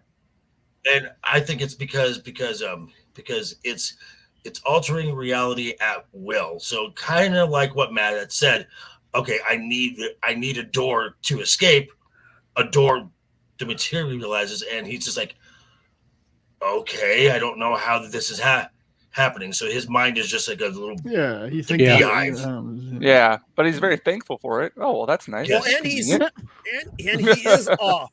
I mean, his memories are still fucked up, so he's not at his best, as they would say. So he may think, fuck, maybe I'm hallucinating or something. I don't know. Like me on Sunday morning, wondering what the fuck happened on Saturday. So then the man with the unfortunate name. Where was I last night, and why am I naked? Yeah, and that'll probably be me tomorrow as well, but that's fine. It's what are you gonna do? So Detective Bumstead of the bad name rushes into the same room. The door is gone. He's like, "There's nowhere he could have gone." So now he's like, "What the fuck, dude? That's peculiar." That's the look of a man who's saying that's peculiar. That's peculiar. Oh God, Pops. But he did drop his card for the much maligned Dr. Schreiber. It's a lovely card. I'm wondering what font that is and how that would have compared to the cards that they used in American Psycho. How impressed they would have been with that. Schreiber sounds like a guy that would make furniture. Schreiber. I don't know. It just sounds furniture-ish. Schreiber. Oh! I don't know why that triggered my mind, Brian, but it did. So if you'll notice in the film, when they show a place, it's hotel, automat. None of the places have a special name. They all have the generic name of what it is, the utility name, essentially. So just it's an interesting. Yeah, I noticed that too. It just said it had a sign that said food. Mm-hmm. Yeah, it is as basic as it can be. Think about think about how we live our lives, right? When you go, you don't say I'm going to Bob's grocery. You say I'm going to the store or I'm going to the movies. Yeah. These people are stuck living their local lives over and over again. True. So everything and there is a chain of there is a chain of bars out here in my town that's just called The Bar. Was there a sign that said hooker in the movie? That's what I was thinking as well, Brian. You read my mind. I was thinking prostitute. Well, if you look at this, what is that? A ticket stub next to this thing? It's a concert ticket stub. Yeah, so it has like a name. Something You know what I mean? It just doesn't say the concert. What's up, Zombie? Oh, Zombie Box Reviews here. Hello, Zombie Box. Nice to see you. So this isn't a cab, by the way, in case you're curious. So John hops into a cab and he's like, hey, do you know where Shell Beach is? And the guy's, of course, my wife and I honeymoon there. He's like, can you tell me how to get there? He's like, yeah, so you get on. It's like me trying to recollect what happened the night before. It's very, very similar. You just can't remember. Well, it's having to give directions, Roman. That's what it is. Which I am not good at as well. I am this cab driver. And so the guy kind of fumble fucks his way through it until they reach the doctor's office. And Inspector Bumstead of the bad name is already talking to Dr. Schreiber. And they have an interesting conversation. He wasn't like any help to the inspector at all, but he didn't choose to be either. He didn't want to be. And they're talking about personality, and the inspector's like, I've tracked down a lot of killers in my day, which who fucking knows if that's true or not. And this guy doesn't seem like a killer. And Dr. Schreiber's like, well, excuse me, Inspector, but people's personalities are my line of work. For you, for instance, you are very detailed oriented, a very lonely life, I think. And he's like, well, I may not have your expertise, doctor, but I know when someone's lying to me. And I have a stupid fucking name. So there. My name is stupid compared to yours. What do you got? Man, the darkness. They use the darkness so well in this. Yeah. Everyone is a silhouette or just part of a shot most of the time. And it just fucking works so good. Hello. Naturally, when everyone stepped out off the set at the end of the day into the bright Australian sunshine, they were all blinded for 4 hours. Fuck! And then they were bitten by 3 spiders. That's right. They walk outside. I'm dead. I was just in the toilet for like a minute. Something bit my sack. It's big as a grapefruit. What's the sack as big as grapefruit, or the thing that bit them was? Yes. Just wishful imagination. Yeah. Let the mind wander. Yup. So John is now kind of tracking Dr. Schreiber, just seeing what the fuck he's doing. He hasn't really made himself known to him yet. Just kind of followed him, saying, "What's the good doctor all about?" Are you? Yeah, time zones. I know. Well, thanks for hanging out with us for the sake of comments tonight. It's nice for you to drop in. Please come by again, and you can be subjected to these bizarre and interesting facts. So he's in a pool. It's kind of chilling, like you do at the end of the day. It looks very humid in there. It's like I don't know if the pool is heated or what, but it gives that tropics impression. So inviting looking. Right? It just looks like such fun, that pool. That's where the men get together, kids, and hang out. That's true, yes. Time to relax. And if you look at the clock, I mean, the clock's ticking away. It's what is that, like 10 to 11 or so? Something like that. And in comes Mr. Hand. The Hand. Basically, talking to the doc, he's like, what? Because he wants to know what the fuck happened with Mr. Murdoch. And he's like, he woke up when I was, doing the impression, and he knocked the thing out of my hand, and I'm kind of fucked right now. because he left. That's the thing he left behind. That's the thing. That's the syringe. I Syringe. lost the word syringe. That's all right. nice. I had it for you. Thank you. Funny fact about this. So we'll see the scene in a little bit, but when you see this thing up close, there's actually they made like a 3-foot version of it so that all the detail could look crystal clear when you see it. I think that's just kind of a weird, neat thing. Huh. I don't know why, but I do.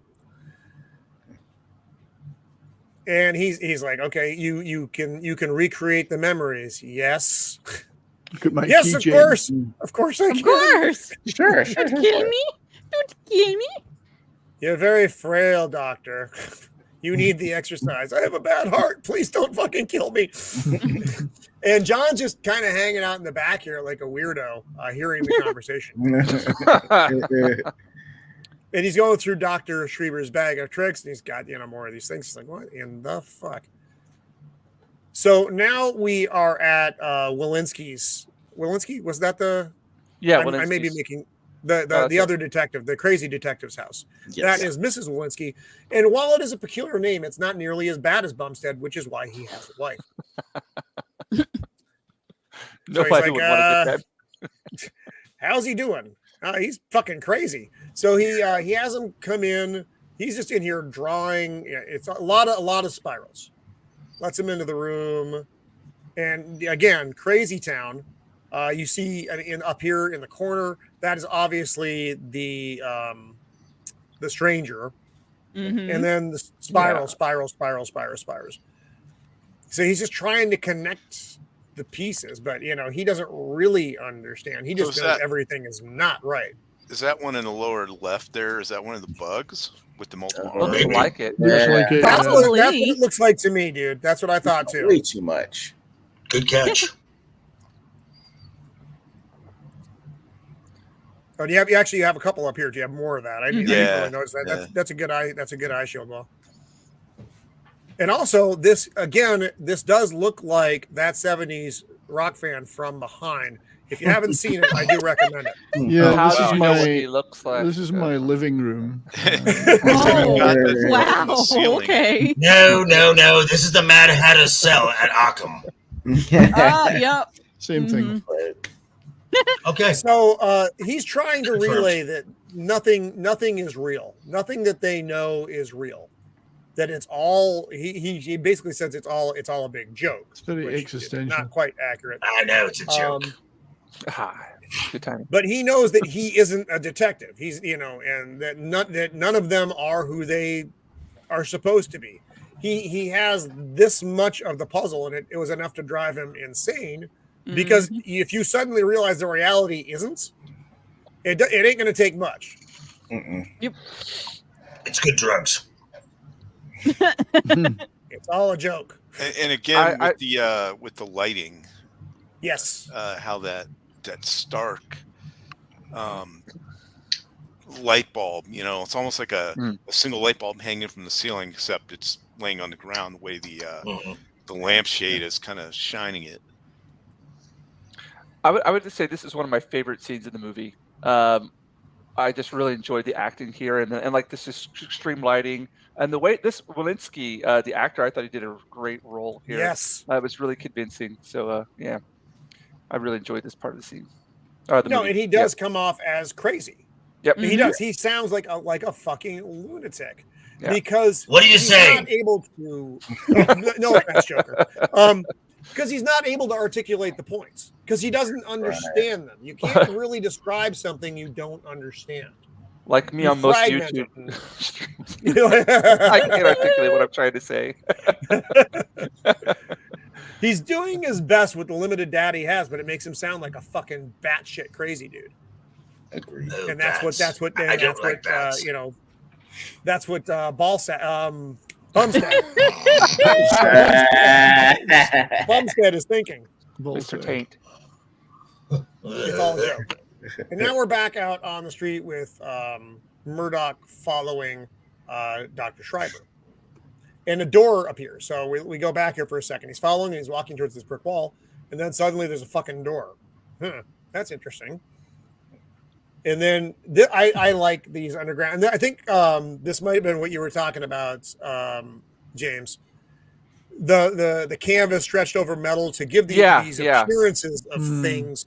It's a very simple set. I mean, it's super basic. It's basically, it's fucking metal poles and all this black fabric around it, but it creates this strange, almost hive-like world.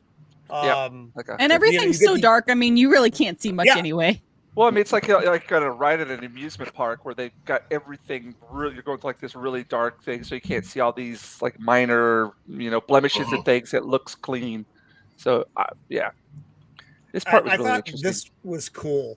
Yeah, they have these conveyor belts of stuff, and they're saying for tonight's tuning, we need this and this and this.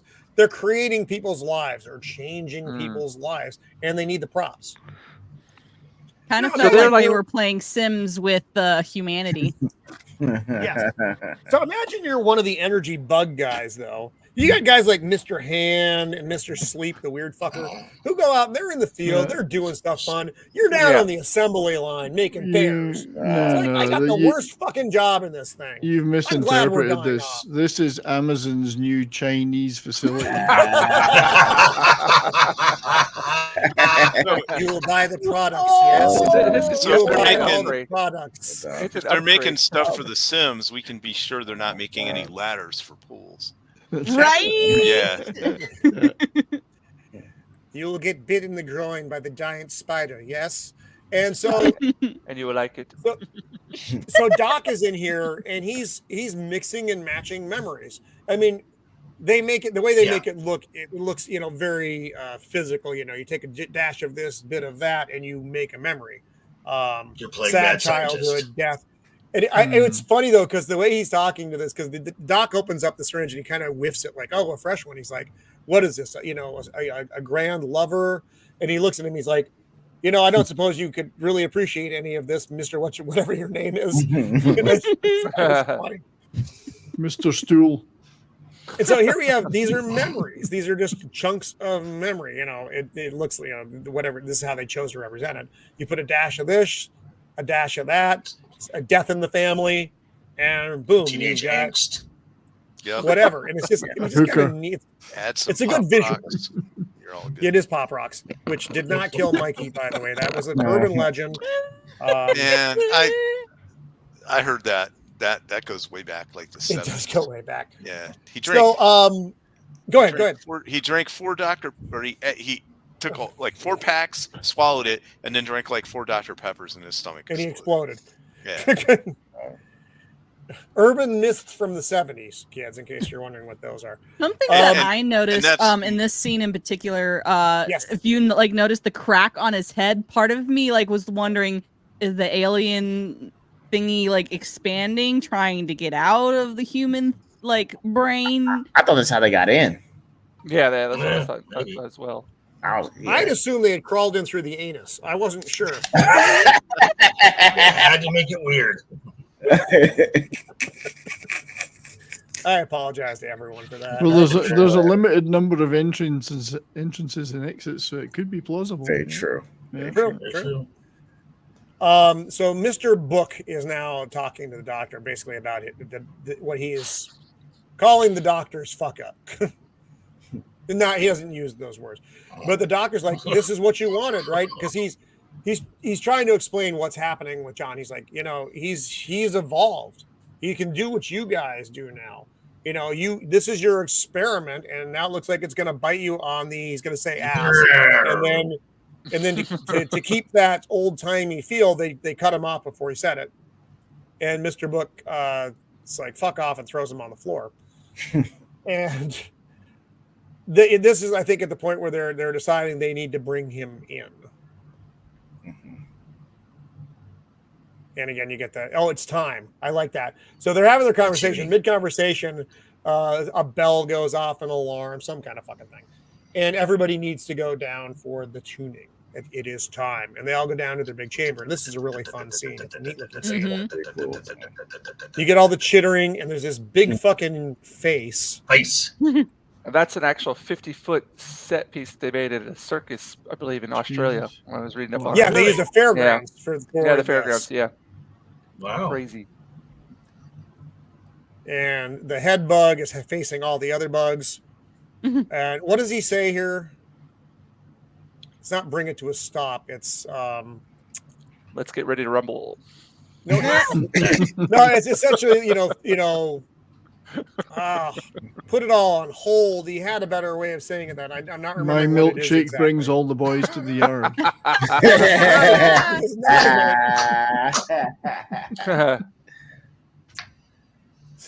Anyway, Or so words to basically that it's like equivalent. stop it all. Oh, all right, Zim, thanks for coming by so much. I hope we entertained you at least mildly or disturbed you. I'm good with either one. So they're looking at the big face, bring it all to a halt. So this is when let the tuning begin. And everything stops. Everything stops. All the cars stop, the train stop, the people fall. And I don't know how everything doesn't crash into each other. Probably some engineering marvel on the part of the strangers so that the society created doesn't just implode whenever they stop everything, because that would be awkward. One thing there, I always thought it would have been a little more effective if instead of the people just sort of plopping over like in the serial, they sort of just wound down like, hey, I'm Yeah. A little bit That was slower. that was a Matt. That was a kind of a bad comedic effect. Yeah. And we'll get there in a second. We're at the police station. He's doing his notes now. He's drawing fucking spirals. So they're having a conversation about his shit. Yeah, job. this is just wow. It This was conversation- weird. It was so weird. It's And the he's like- depressing part. He's like, so fucking Ferguson. I told him, hey, you need to get me off nights. And she's like, and right, you should, dear. And they just fucking freeze up. Oh, do I have it? Oh, I don't know. Oh, so that's before. Now it's midnight. Everything stops. Dong, dong, dong. They're in their soup. Wouldn't they fucking die? Drowning. I'm just Thinking. No, I've been there Yes, before. that's I've what- been there yes. before. Yeah, after a couple of head Not first only into the once. ramen, eh? all the ramen. Ramen is just great for the skin. Oh, it's good. Yeah, bowl of ramen. Now is ramen better than a egg drop soup?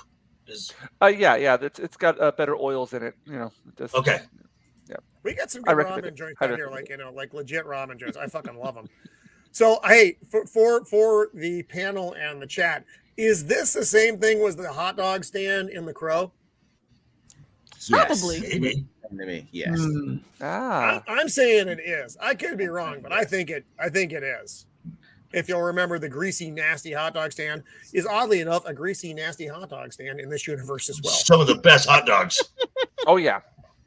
You're definitely having some kind of fucking leakage at your. Well, let's see where I want to look where they filmed The Crow. Oh, I don't. Yeah, that's a good point. I don't know. This was all Australia, but they could have flown that fucking thing down there, Matt. On an emu. Now showing the evil. That's right. Should just be evil, not the evil. It's The Crow was filmed in North Carolina, so it wasn't nowhere near there. Okay, so probably That's a not. production. No, wait, that's production. Funny, I'm wearing a North Carolinian T-shirt today for the double door in Charlotte. What? North Carolina guy right Spooky here. or what? I have never been there. You are the evil, sir. Yeah. So all the clocks hit midnight, and he's like, "What?" The? So he's seeing this for the second time, but now he has a bit more context to things, at least a little bit more context to things. And everybody's out, and he's yelling at them. He's like, "Wake up! Wake up!" Like, which after you did it the first time and no one woke up, I think you would probably stop. But he does it for That's a little right, while. yeah. Exactly. And all the fucking buggies are chitter chattering in their cave. And again, it's because they're like facing each other and turning and facing other ones, and it's all some strange communication they have going on. It's bizarre, but it's off-putting. It's also off-putting. That's one of the cool things about it. So these are the machines that you see later that are under the world. There's more of the little fellers that change reality, that shape the reality that they live in. And this is a neat scene. Yeah. And That's pretty cool. so he's watching, and the buildings themselves Yeah, are changing. incredibly done. Mm-hmm. And so they carry the people out, and this is the scene I think that you get to see. Oh, there's the couple. They're bringing in new clothes for them while they drown in their fucking soup, setting them up, and everything changes around them. Here's the syringe, and I don't know if I have it here. No, that's not it. Balls. Anyway, he's injecting the memories. table into them. expands. The table expands Yes. out. And becomes, While Right. the scene is happening, the table expands out. great, It's, yeah. it's Such a nicely great done. scene. Yeah, they got a bit of an upgrade, didn't they? yeah. A bit. They did. Well, and everything around them while Dr. Schreiber's there is changing and just in the scene. And I think it's while it's an older movie, I think the effect actually holds up very nicely. Yeah. Perfect for me. It does. Yep. Another I would great just think- still there. I would just think that would kind of be Sorry about that. a bit of a nuisance because you're about to put the syringe into some lady's head, and then as the building's moving, she moves back, and you're like, not gonna walk over there now. Yeah. So, funny thing about the building is moving. Alex Proyas got the idea for that. If I have, anyway, the building's moving. We'll just go with that, so I don't have to go through the whole fucking thing. The strangers are about Alex to do the head Proyas, jab, and the strangers are like, move it back a foot. And they do it again. He goes, another foot now. we've got him. He's getting pissed. Okay, and Roman, now you thought the folks on the assembly line had a bad job. Pops has it right. The crappiest job is you know what? You're probably right. Yeah. It's gotta be. A lot of dank stuff going on there. Not good. So Proyas got the idea for the buildings transforming while he was watching them on the set of The Crow, moving different set pieces around. That's where that concept came to him. So weird little tidbit there.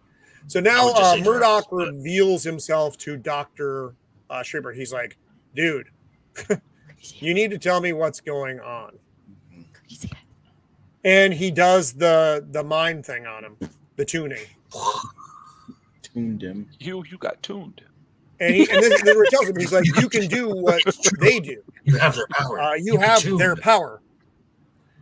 Who's they? They don't have a lot of time for the conversation. And he's like, we can't talk here. This is not safe.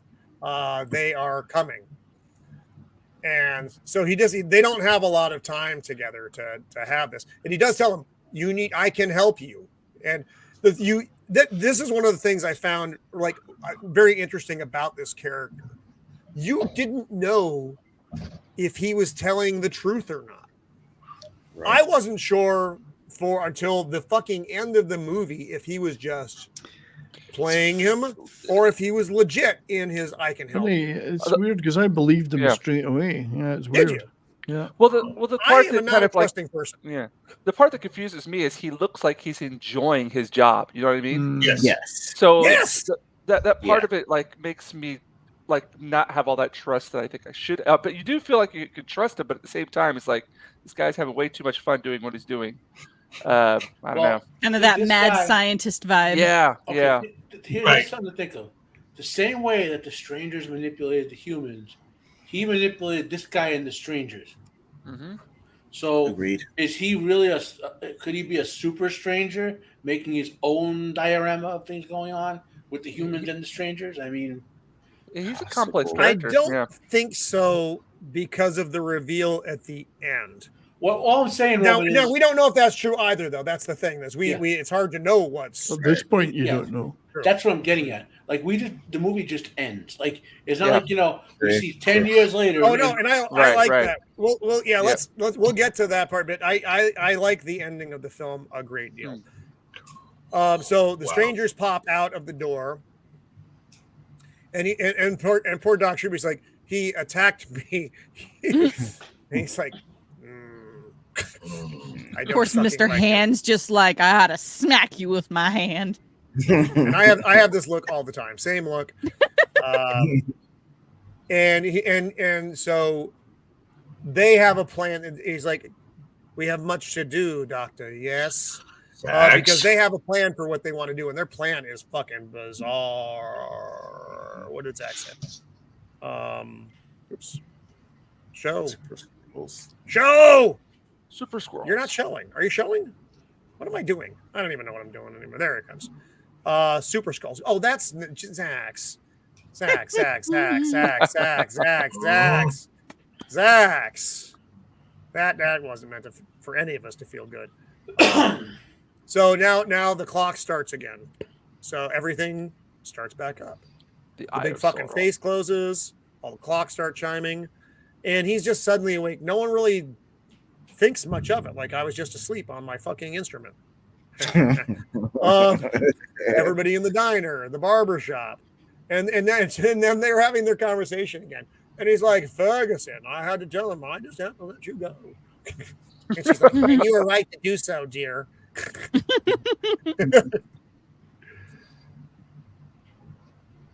So now this is Detective Bumstead with the unfortunate name, watching his coffee swirl around again. He's having this just Mental like break. Walensky did with the spirals. What does it mean? What does it all mean? Not Wait too a minute. subtle. Bumstead. Yes. Wasn't on what was that old serial cartoon, Dagwood Bumstead? Was it Bumstead? Was it? I know was the it- one you're talking about. It had the funny hair, made sandwiches. Was it? Yeah, yeah. Was it blonde? Was it Blondie Blondie. and Dagwood? Blondie and Dag, yeah, and it wasn't his name Dagwood Bumstead or something like that. I'm not sure. I think you're right. I kept thinking the name sounded familiar, but I didn't know why. I knew it was irritating and stupid, but I didn't know why. Now for a cartoon character, the name fits just well. For an inspector, it's kind of peculiar, but it might have been a memory. He remembers the comic strip from the 1940s, which has a peculiar, goofy name, but Yeah, that's what The last name is Bumstead for that Dagwood and Blondie. Oh wow. Okay. So here we are back with the lovely Jennifer Connelly singing again. This is what The Night Has 1,000 Eyes or something. It's kind of an interesting song. And I don't know if she wrote her own stuff or not. I don't probably not. And she's singing, and Detective Bumstead again. It's a lovely shot with the backlighting. I think it looks really good. And now we're with the strangers, and this is kind of cool because they're plotting what the tuning for the evening is going to be. And Mr. Book's like, and over on Avenue M. And then the little fella's like, there is no Avenue M. And they did because they couldn't, there was an opposing force during the tuning the night before that didn't let them complete the metamorphosis of the city. And now they realize that John is actually far more dangerous. I think it's like, we underestimated him. We just thought he was like able to do a little bit, and he actually is pushing back against our power, their collective power. Not just a dude, but all of them. Or they're playing a game of Risk. I'm not sure. It was one of the two. No one else got the Risk reference? No? All right. Okay. We're there. We're all nerds. You should know what Risk is. So this is, and there's like, yeah, we got to go find this motherfucker. And actually, Mr. Hand proposes, I think this is where he proposes, that he get imprinted. But with the memories, yeah. It just seems so much like Agent Smith, like I don't know the parallels between those two characters. Just like you can't deny it at all. Yeah. Right. Yeah, that's exactly what he's doing here. He's because that way they can know what he was supposed to do, right? So they can track where he is probably going to go based on what fragments he had, and while he's trying to piece it together, where he may end up. Good detective work, really. And this, apparently they've tried this in the past, and it didn't go well. It didn't take, and it just ended up killing the subject. Pull Mr. whatever the fuck his name was. So they strap him in, which it doesn't matter. I'm like, I don't really know why they needed to do this, but whatever, it's fine. They put this Looks lovely cool. headband on him with this, so you can't not hit the hole. Had to be a better way to say that. And, sorry, everyone. It was subtle, but not as subtle as it should have been. And so he's like, this may hurt a little bit. and he shoves it in there, not too gently. Look at his fucking face. He's liking it. Like, He's yeah, liking Gee, it. Mr. Hand, I've been wanting to do this for fucking ever. You start moving the people back, you bastard. You piece of shit.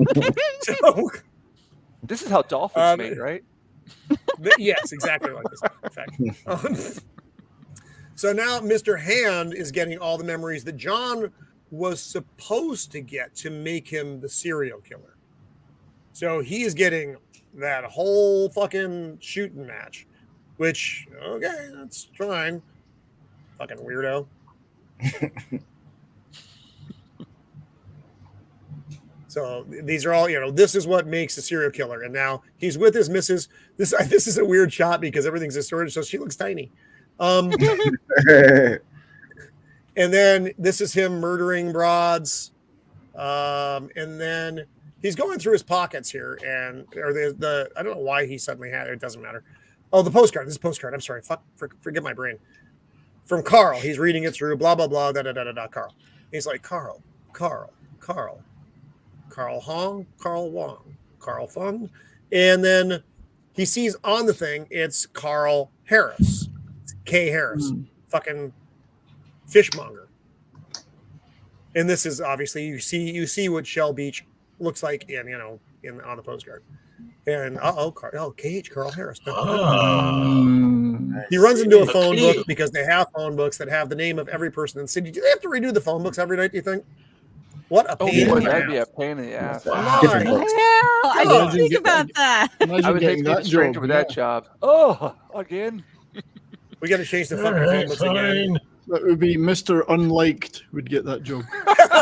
Also, like part of me was thinking, so do that? Like, I don't think they change every individual person's memories every every night or something, because like they're like the main character's like uncle still remembers him. Like, did they just make him have those memories right then? It seemed that they hadn't like been there in a while. So right, and the cop, the inspector, he keeps his memories, right? Also, notice these people are programmed to be kind of stupid.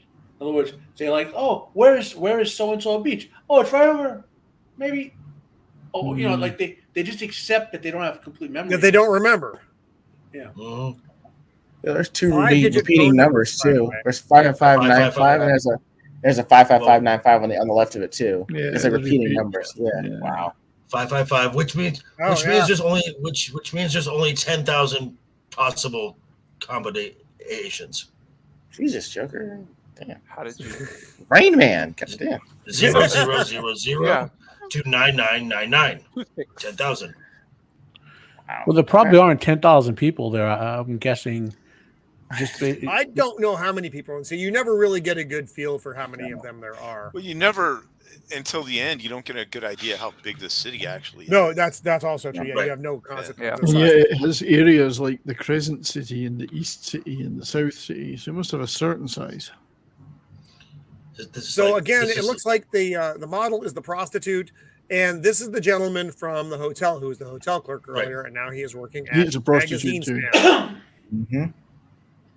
He works hard for his money. And he's asking him where Shell Beach is, and of course he he has his own name of Mr. Hand, and it has a completely different meaning. And he asks him, "How long have you worked this stand?" He's like, 25 years, not a night off for good behavior. So he thinks he's been there for 25 years. And so he gets basically the directions to Shell Beach. Which he tells him to take the subway. Okay. Okay, I could have thought of that. I wouldn't need to ask a newsstand guy. I could have thought of that. Well, he's not working on full thrusters here. And now they're coming to get him. So they're all doing the float thing, which is a really cool visual. Another creepy visual. Very, very creepy. And now they are with with prostitute, with unnamed prostitute, because that's where John was, and John Murdoch. Yes, he was here. Yes, he's just kind of following the footsteps that John was supposed to follow. Right. And she doesn't fucking know anything really. Mm-mm. And so now John's on the train, which pretty much looks like any other train. And there's a map.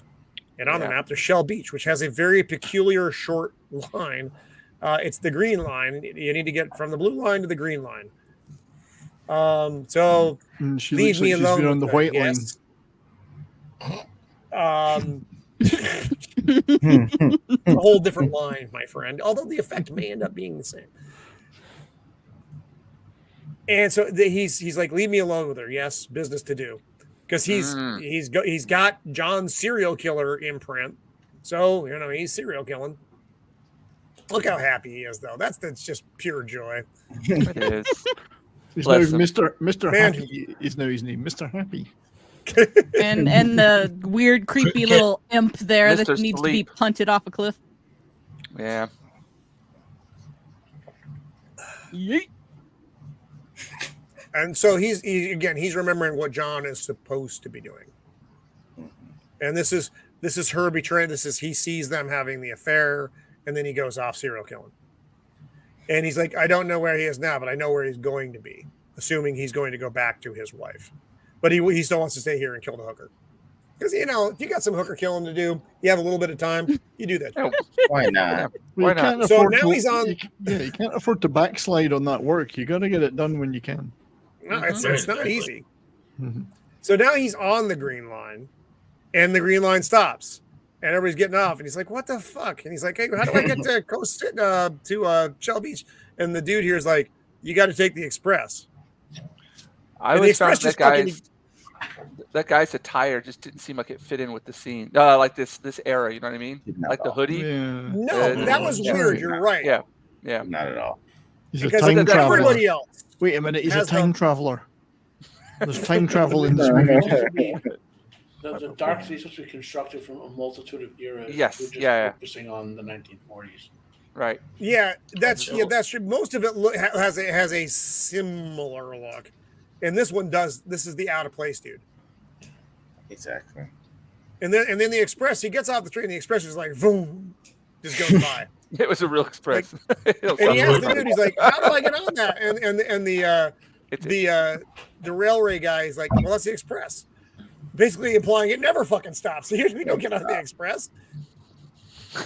And here we have Walensky again. I actually like this. You get Walensky's kind of explanation. As far as like with the pieces he has, his explanation. Mm-hmm. which basically is the memory you have is from someone else and someone else and someone else and someone else and someone else and someone else. You're a big jigsaw puzzle that gets shaken and scrambled every night. Except every now and then, one of us wakes up. It's not supposed to happen, but it does. So, are you saying he's woke? Yes. He has not awoken. not the bad kind. But yeah, so he woke up when the whole thing was going down, just like John did. Right. Except he had his, like John had a partial done, I think, because it basically wiped him out and left nothing there, where he still had his original memories of what he thought was supposed to happen, except he realized that this is all fucking weird bullshit. So do you think when midnight comes that he fucking locks up and goes to sleep now, or do you think he's always awake? I think he's always awake. Yeah. I think that's part of the psychosis part of it. Doesn't sleep. He looks like he's been on a Adderall cocaine ender. So Well, not that I've seen or experienced anything like that ever. Never once. Well, what he also says here is, there's no way out. I've been over every inch of this city. There is no way out of this city. I've been over every inch of Jennifer Connelly, and there's no way out. There's no way. Oh There's no way in. As long as there's a way I was in, gonna that's all say, that matters. exactly. You don't there's want a to look hole, for there's a a way way. out. And he's like, but I figured a way out, not that way out. And he fucking is like, and then he just jumps in front of the train. Yeah. Accepted. Which, ironically enough, means he's going to become a body for one of the, assuming it survives. For one of the. Well, I don't know how much room there's gonna. Yeah, it's pretty squishy. And John's like, "Oh fuck, that ain't cool," and he's like, "I better go." Yeah, and creepy kid. Hey, our favorite little Yep, kid. come back to yeeting kid off of a cliff. So they're in the apartment now. Mr. Hand's having the memories of where they met. So he's like, I know where they're going to go. Because they're looking for her now. And so that's where they go. It's this dark, gloomy spot down by the sea. And he has this strange story that he relays. Because first he starts talking about memories. It's like, it's wonderful, isn't it? Being able to revisit the places that we were once. But then he kind of lets it slip a little bit. Like, what if everyone had one memory, that which is what they have, they're the bug people. And then he shares one of John's memories. When I was a boy, there was a ferry that used to come by, or a parade boat, some fucking thing that would just lit up like, a birthday cake. Yes. And she's like, my husband said the same thing. He's like, this is where I met my wife. Small This is world. where I met my husband. Oh my gosh. His wife's name was Small World. What a weird name. It's This is another nice shot. Looks like a painting of the city in the backdrop. And this just gives more idea of scale. Yeah. Everything is dark all the time. It's a dark. You do have to wonder. I don't know how many people are here. It is an interesting question. You don't know. The place is huge. No. Yeah, The you other can thing fit is way more than 10,000 people in that. Yeah, they never look up, so you never get an idea of what's in the sky, whether it be stars or anything like that. Or just black. You never see. But it is. This is the conversation we just had. And then he after, as soon as he says small world, he leaves. Creepy. Weirdo. So now she is kind of trying to retrace John's steps as well, because she's like, well, he went to go see prostitute, and everyone knows where prostitute is. She's outside the automat. After you see the prostitute, you're going to be hungry, right? I mean, if you give the munchies. She's the prostitute, the only one. So she goes up. She's going. If you look at that automat, the interior of that is the brightest thing in this show I've seen so far. If you guys you got to take a look. I'm pretty sure you guys all know about the painting Nighthawks, Edward Hopper. Yes. Yes. You could see like the director has looked at some Edward Hopper paintings while he's been making this movie. Even the cottage, by the ocean, there are paintings of Edward Hopper that look exactly like that. So just if any of you out there are curious, go look at some Edward Hopper paintings, and you'll see some influence there. Yeah, and you've all seen the painting that James is talking about. It's the four people in the diner. You've all seen it. You've all seen it. And there have been a lot of different versions of it with different people in the diner, which are kind of fun. But the original painting, every single one of you has seen it. If you haven't, I don't know what you're doing with your life. So she's going to visit prostitute now, because everyone has to go visit prostitute. And John, that is the thing to do. Is trying to. He's got that address from the phone book for the one man, Harris, that he is looking for. And this is Napoleon's Kingdom.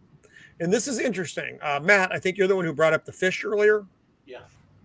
So we get kind of we'll revisit that a little bit here. This is bizarre.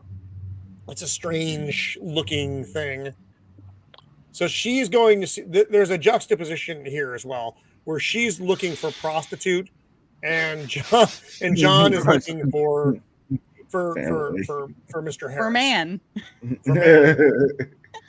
So he's in here. He breaks in because apparently I'd be willing to bet Neptune's Kingdom never opens. And you go inside, and everything, the fish lighting again is the brightest thing in the movie. That all the aquariums look like aquariums. They're the only thing that look like a normal, a normal thing as far as the Where did they palette. get all the fish? Where and why is there no purple water? Exactly the real question. You have too many questions. Mm. So she's in prostitute's apartment, and prostitute is dead. Ooh. And it's that same spiral pattern.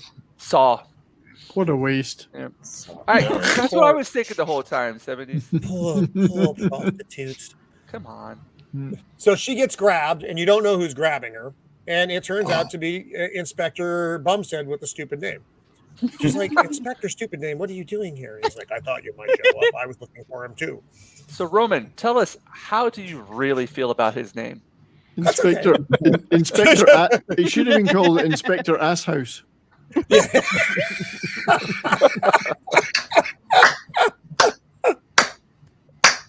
That is well played, sir. That is well played. Yep. Well done. Hence, he shall be known as Inspector Asshouse. Inspector Asshouse.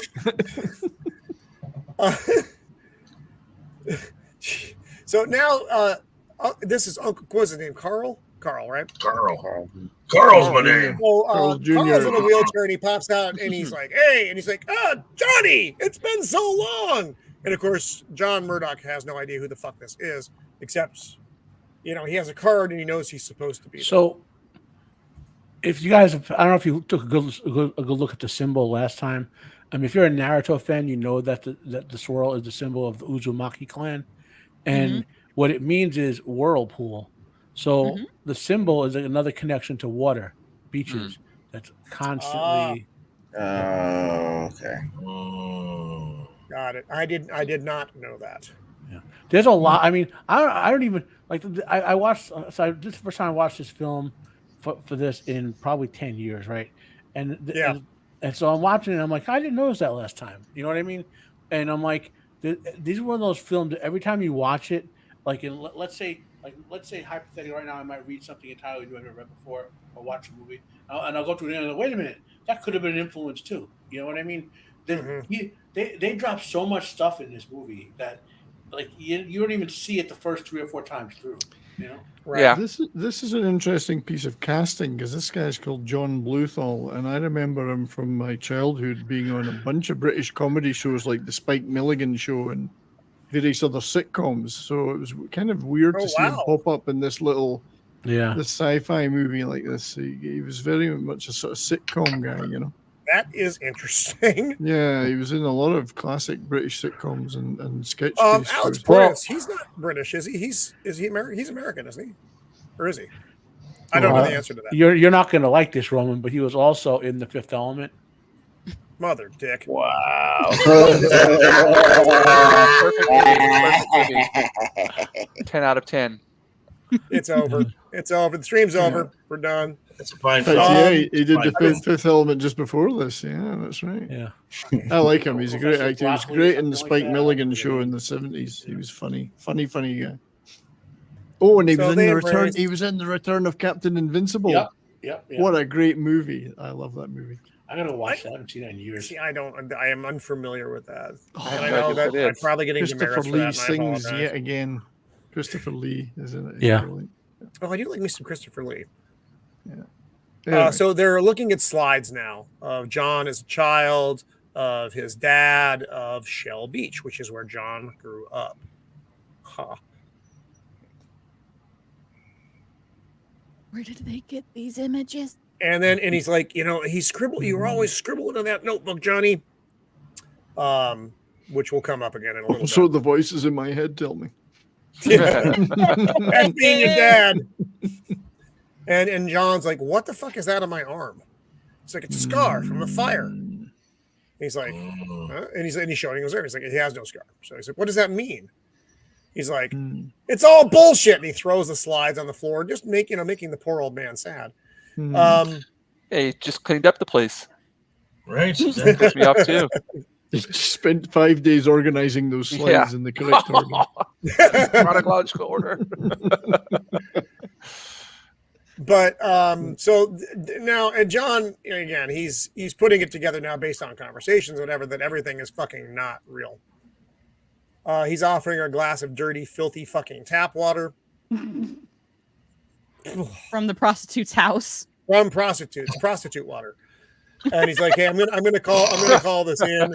Forest water. Calling in the That water's a hoe." oh. Wow. So while Ass House is calling in the number, she hears a noise in the room, and she's like, "What the fuck?" And of course, it's the little girl, the daughter, prostitute daughter, is Who will hiding probably under never the bed. speak again. No, I don't. She doesn't have any speaking parts in the movie anyway, which is probably best. And he's like, "Where the hell did she come from?" And she saw it all. Well, that's fucked up. Too much trauma. Right? So she's been there for like 2 days, basically. Yeah, under the bed. Oh, wow. I don't know. That's As far as we know, remember, time is very confusing. I don't know how long everybody's awake. I don't really understand. And that's what actually John asks Carl the same question. He's like, "Do you remember it being daylight ever?" He's like, "I've been up for hours. I haven't seen the sun." Yeah. And he's like, and I don't mean some vague memory of daylight. I'm like, why have we never seen that? He's like, "Oh, you're tired." Just trying to, that mental, it's probably programmed into them not to And question it yet too much. he knows what daylight is, though. Mm-hmm. Even Right. though Yeah, he probably hasn't seen it for decades, he knows what it For is. however long, because we don't know how long any of these people have been here. I would say the question I'd ask is who's been where they are longer, the guy in Groundhog Day or John in this movie? Good Yes. point. And have they got no grocery stores? Is the automat the only place they can eat? That is a good question. Yeah. Although, you saw the people with the soup, they got it somewhere. Got it somewhere, yeah. Well, they That's true. apparently use all So the that means light bulbs there's- sitting in the automat, so you'll be able to find the other grocery stores if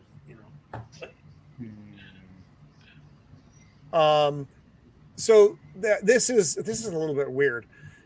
So he's giving her a ride home from prostitute's house, and he keeps the accordion in the back seat. And she's like, "Oh, it's lovely." He's like, "My mother gave it to me. It's very special, which is why I keep it with me to remind me of her." Which again is fucking weird.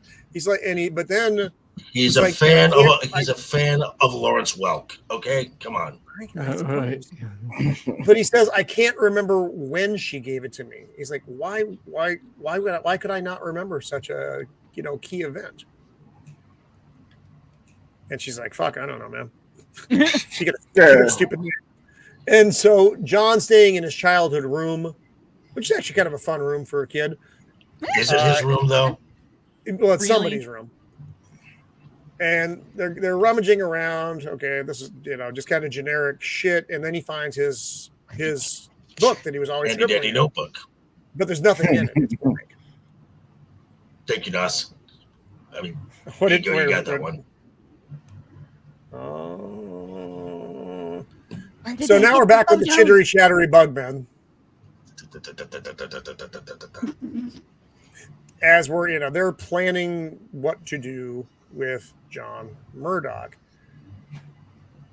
And he calls her apartment. Mhm. And he's like, "She's here. He's here. He's Very here." lucky So- that someone else with the same number didn't pick up. I mean, Yeah, I know. so- The limited amount of phone numbers in this universe, they got it. And then Nailed John's it like, in he's one. listening. He's like, "God damn it!" And Carl's like, "We were just trying to help you, Johnny. We were just trying to help you." All right. And so now they're going to try to go collect him where where he is right now. But is that where he's going to be? Again, you don't have a really good concept of how far anything is from anything else in the city. Yeah. John Right. takes a taxi once, but he's on foot for a lot of the time. I wonder if what I'm trying to figure out, or what I was trying to figure out in this movie, is if these people age and die normally. Like, are they living normal human lifespans, or is there something So- else going on here? The How are they impression that reproducing? I don't think they are. I think Yeah. so. This is me, and this is just my limited what I glean from it. That the people who are here, were like Dr. Schreiber. And I don't know if they or this is another thing I just thought of. Either they have all been there the same amount of time, however long that is, we don't know, Yeah. or they continually collect new people. Is it 100? Yeah, I mean, have they been here for hundreds, possibly thousands of years? We don't know. And there's some kind of life extension going on as a result of the tuning. I got the impression that the tuning maintains them like it maintains anything. Yeah, that's what I'm wondering. That for the most part they don't age. But what Schreiber did, he's kind of snuck Murdoch through, like he behind the scenes. He was having him live lives where he was an out of the way character that the strangers didn't care about. So he found he had to say telepathic and telepathic powers. So trying to train him in them and then keep resetting him to hide him, and I think that building the better human. Well, then eventually the strangers are like, hey, let's use that guy over there as our Jack the Ripper, and Schreiber was like, oh my God, my plan's gonna blow up. So he sets this whole thing in motion by making sure the memory doesn't take. Yeah, I think they're possibly hundreds, if not thousands, of years old, and this has been going on for a long time. Wow. Yeah.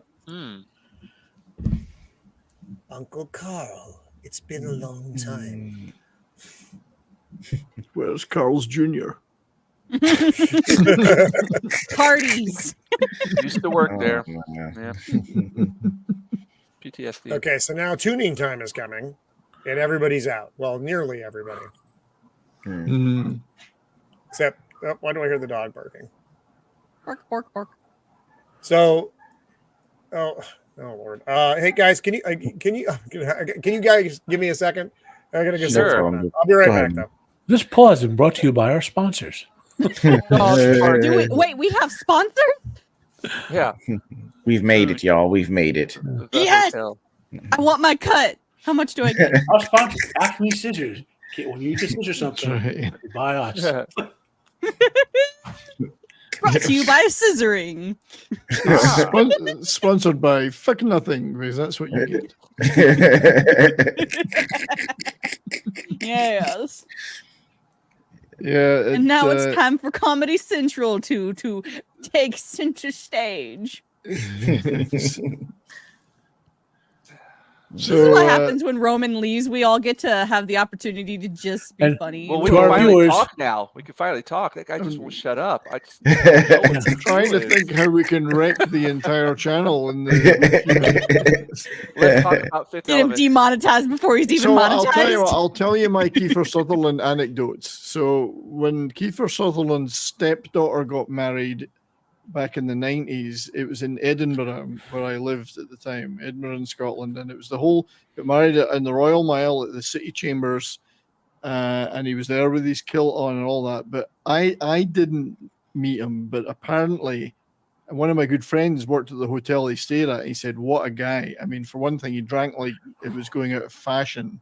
But on the day of his stepdaughter's wedding, he walked all the way up the Royal Mile in Edinburgh, the big cobbled street that goes up from Holyrood Palace to the castle, in his kilt, shaking hands with everybody in the street, stopping in bars and having pubs and having a drink, and then get out. And he was pressing the flesh with everybody. He was Mr. Personality.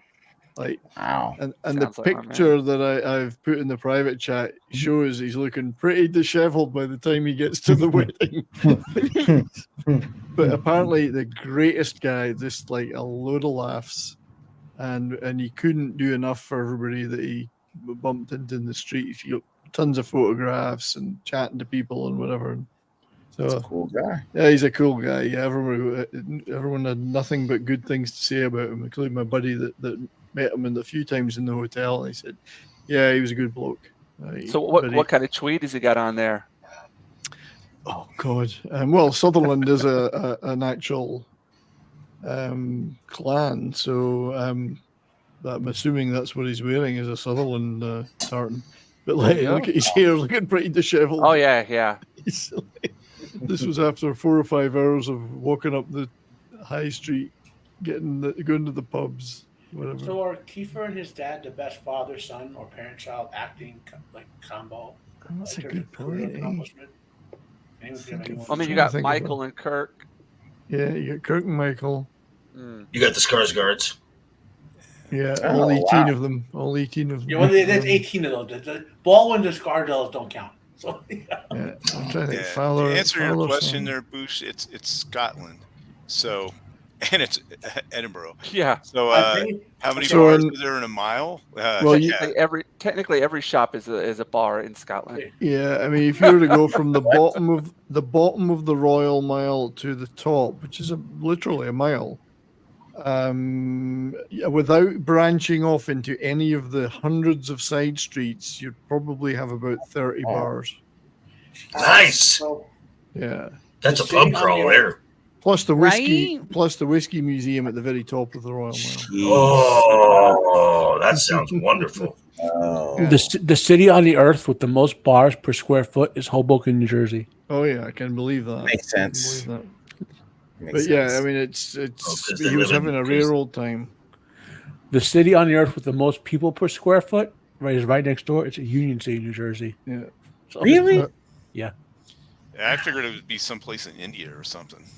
No, it's because like Oh, it's Union City is very tiny and has a very high population relative to it. It's like most of New Jersey doesn't have a lot of skyscrapers.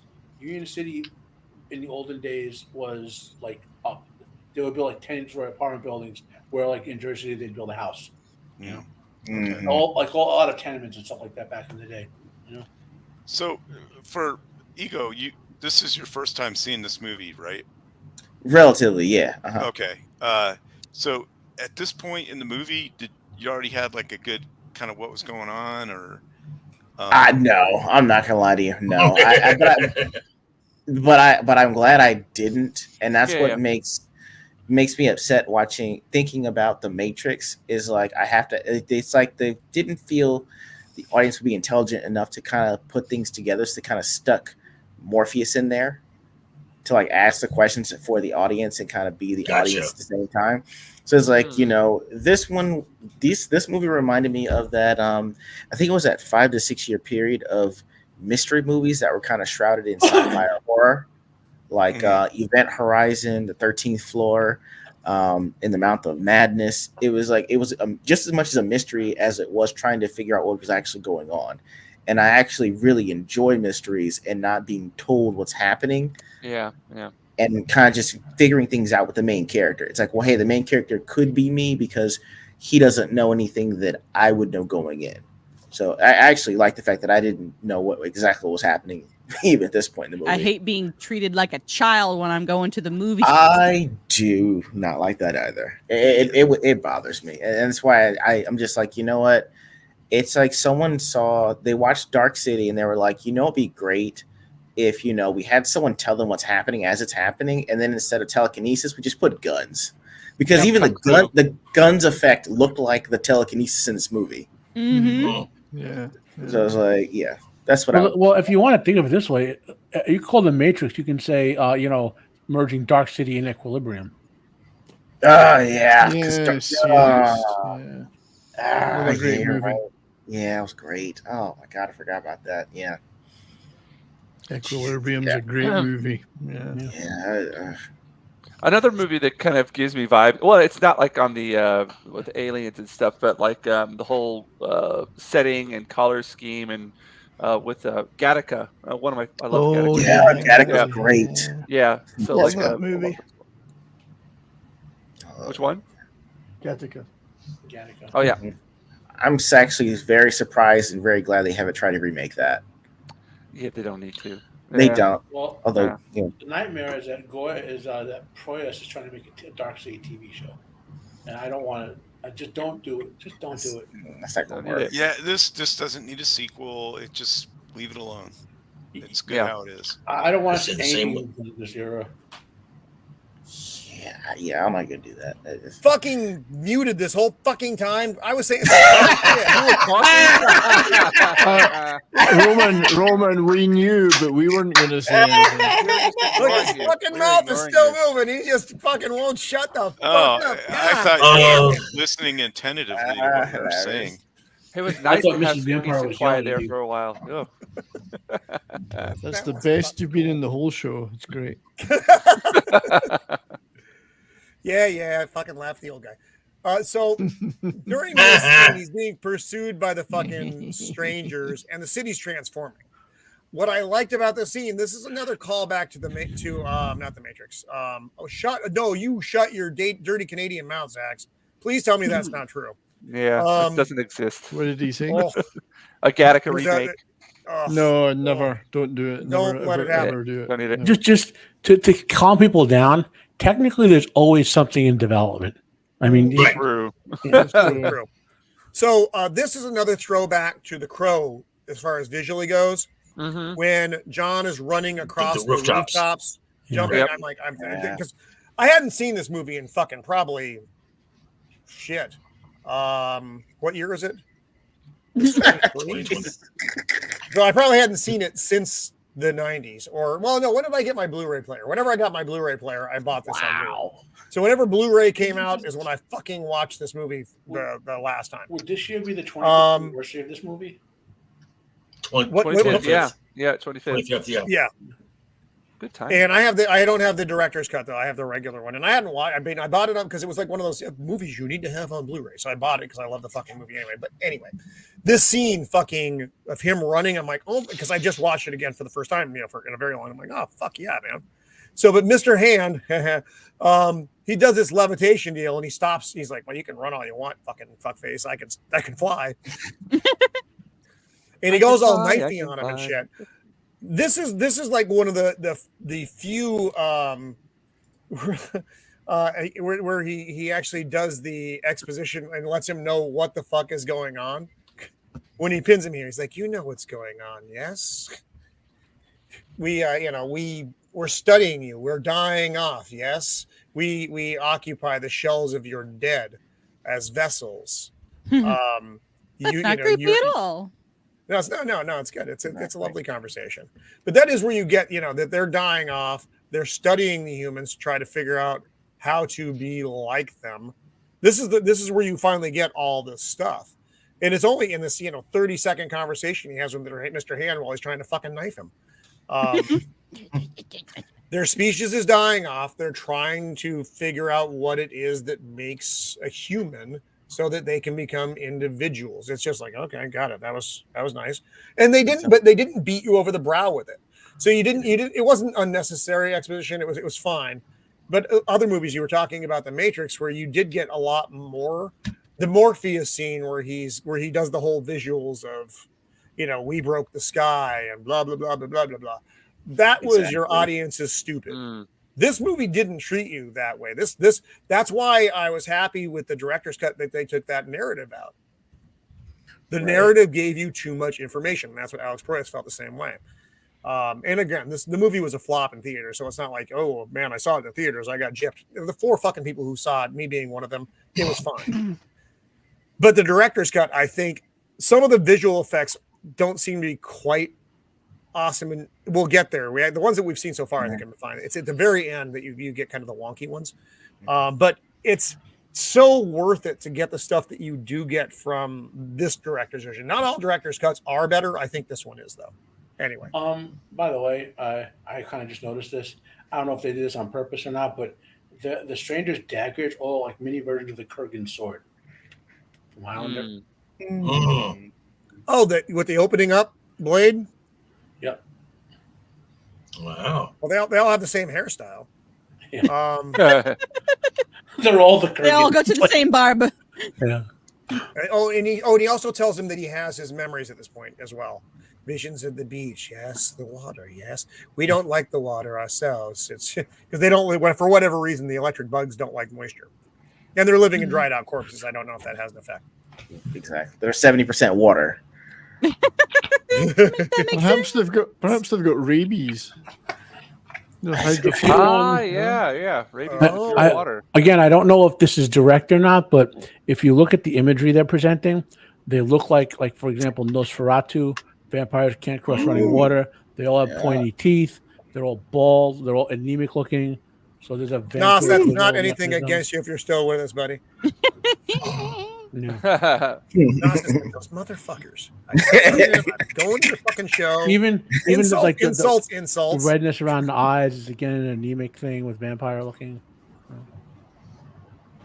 Well, they are all corpses. Yeah, they are dead, just like vampires. So. Yeah. Very true. So at this point, the buildings are changing, but the problem is John's fucking putting off some vibes, and shit is not going the way it's supposed to.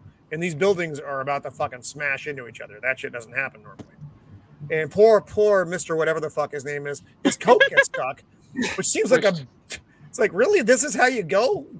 Yeah, come on, man. They're so individual. They're such a hive mind. They don't know how to take off the coat as an individual. Exactly. And he gets squashed like a bug, and it's adorable. Mr. Squash. So John opens the door into nothing because things have been shifting, and he falls out. And this is where that little motherfucker pops up. Bites him. Creepy Yeet him on the side of a cliff. Evil. It's like a little beaver. Wait, what? Hang on a sec. I missed something here, Boosh. The one the panel is screen back. Wait, what? What does that mean? The guy when he's got Mr. Hand in a chokehold looks like his penis has a face. Mm-hmm. Maybe I drank too much. So weird little fucking zombie kids gnawing on his paw, and I don't know why they had him do this. I guess to be extra creepy, because he could have taken a knife and sawed off his fingers, and it would have solved his problem. But John sees the chimney is coming up on the other side and drops down. He's like, "Oh, fuck this!" Chimney. Step in time. So now the little fellas are all chitter chattering away down here because they're like, "What in the fuck, dude? We didn't plan on this shit." Zach's powder. We didn't chitter for this. Powder. Very different film by a very different director. I love the look on his face here though, because he's following John. He's like, I know where you're going to go, because he's got his super memories. And this lighting makes him look a lot more human, though. It does. Yeah, they must have. Yeah, it's not that green, pale looking stuff. Right. Well, he's the closest to experiencing humanity of any of them. True. Yeah, that's what they're trying to express with that lighting there. Right, is that he's becoming more human with the memory. Yep. Right. Yep. And here we have Bruce Spence, the tall one. Sleep. He's trying to do the sleep thing again, and because Detective Assman and Emma showed up. Assface. Detective Assman. Bumstead is such a terrible name. Which I don't know how they knew where John was going to pop up, but plot device they did. So he hops into the car. He's trying to do the sleep thing, and he's just getting totally fuck off from John's vibes, and that's what he's thinking right now. I'm like, fuck off. That again, nice visual here though, as they're driving away. This is what's in the fucking rear view. Run over the child. You get the weird, fucking, the creepy kid, the tall one, and Mr. Hand. Man, that looks like That looks like the cover for like the Exorcist. Like the same lighting scheme. Yeah. Same lighting scheme. Yeah. Little creepy demon. So I love that stuff. So now he's in custody, which doesn't seem like it was the best move for Bumstead. So everything's going fucking haywire. So you arrest him. That's how. Fucking stupid though. So he's asking him questions. He's not liking the answers because it's challenging his reality. Mm-hmm. Even though he knows things are coming unraveled, which is probably why he's so uncomfortable with it. Because whatever their programming is, because they all are supposed to have it, it's definitely fighting that fucking programming. And now he's got that book that has all the drawings in, or that was supposed to be empty, that he was scribbled in when he was a kid, but there was nothing in it. But now it's full of drawings. And he's like, but it was empty. How did this happen? Whatever. And then he asks, he's like, can I ask you a question? How do you get to Shell Beach? He's like, of course I know where to go. And then he starts telling me, he's like, you can't remember. Mm-hmm. It's like, near Echo, because it's near Echo Beach. It's far away in town. And he's basically telling him, you're this isn't, none of this can be real. There has to be an explanation. And he's over fucking off at the window. Then John starts levitating the book, which I thought was okay, but and he's like, explain this. He's like, fuck, I can't explain that. And I'm going to lock you up anyway. He would have been more impressed if he could have made all of Jennifer Connelly's clothes fall off from a distance. That would have been impressive. Like, what's his face? Patrick Stewart and Extras. That's right, yes. That, and then Bumstead, Ass House would have been right. I'm with you. Got it. So now Emma comes to visit him at the classic prison phone things. And he's trying to tell her, that these memories aren't real. We weren't these people a couple days ago. She's like, but I love you. You can't fake that. And remember your very tiny penis. And a tear runs down her cheek as she says it. I remember there's 38 seconds. They were the best in my life. The best 38 seconds of my life. I remember I loved you. Well, it banged another man. So he's like, he obviously has a sense that he can do these things now because he reaches through the glass and makes it break with his vibrating hand. Now she Hello. Hello. Now that I remember. That's right. Kiss me, baby. I remember that. And why the fuck did that come up? Oh, that was me taking a bad picture. So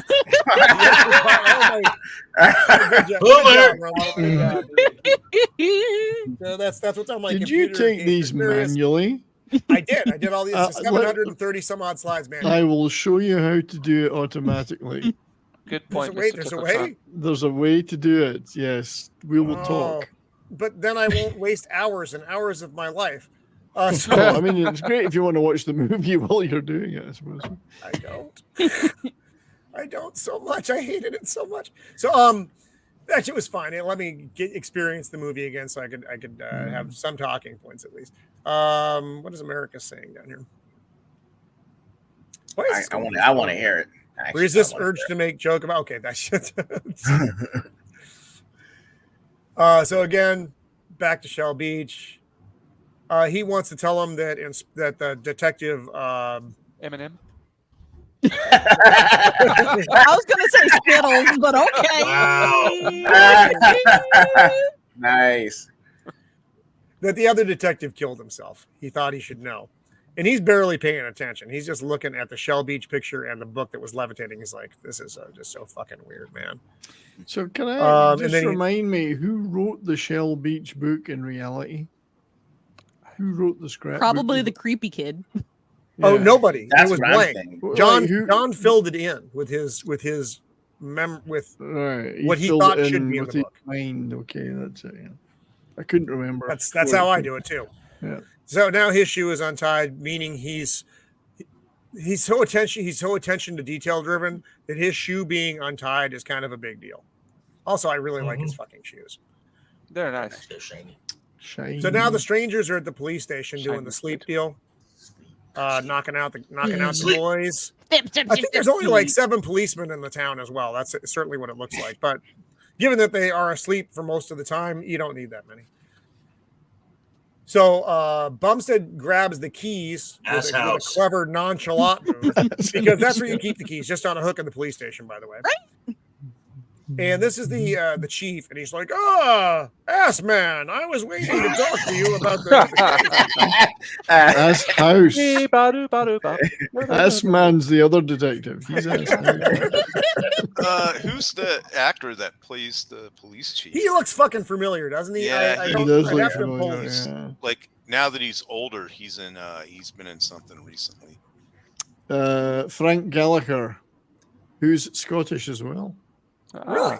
Yeah. It's Scottish. It's crap. If it's not Scottish, it's crap. I've heard that probably a couple I'm trying to times. think of what he might have been in, but Yeah, that whole skit. This is the ocean. This is Ireland. This is Scotland. There's water in between. They're not the same. He was in the prisoner. He was in the prisoner. yeah, I can't think of anything. Other All than right. that. Well, don't fair think enough, of- but he does look familiar to everybody. He so does look clearly he's been vaguely some shit we familiar. know. So Mr. Hand and the boys show up. He'll take us to Don. Is that their name of the band? That sounds so wrong. Mr. Hand and the boys. The little guy plays Yeah, keys. boys. That's the bass player. The guy in the back. is Look the how they're drummer. lined up by height. Yeah. Oh, that's But convenient. they're gonna fall prey to an auto-tune scam. We Turns are out they here weren't to really kill doing you. Sleep. It's gonna be the name of their album is Sleep.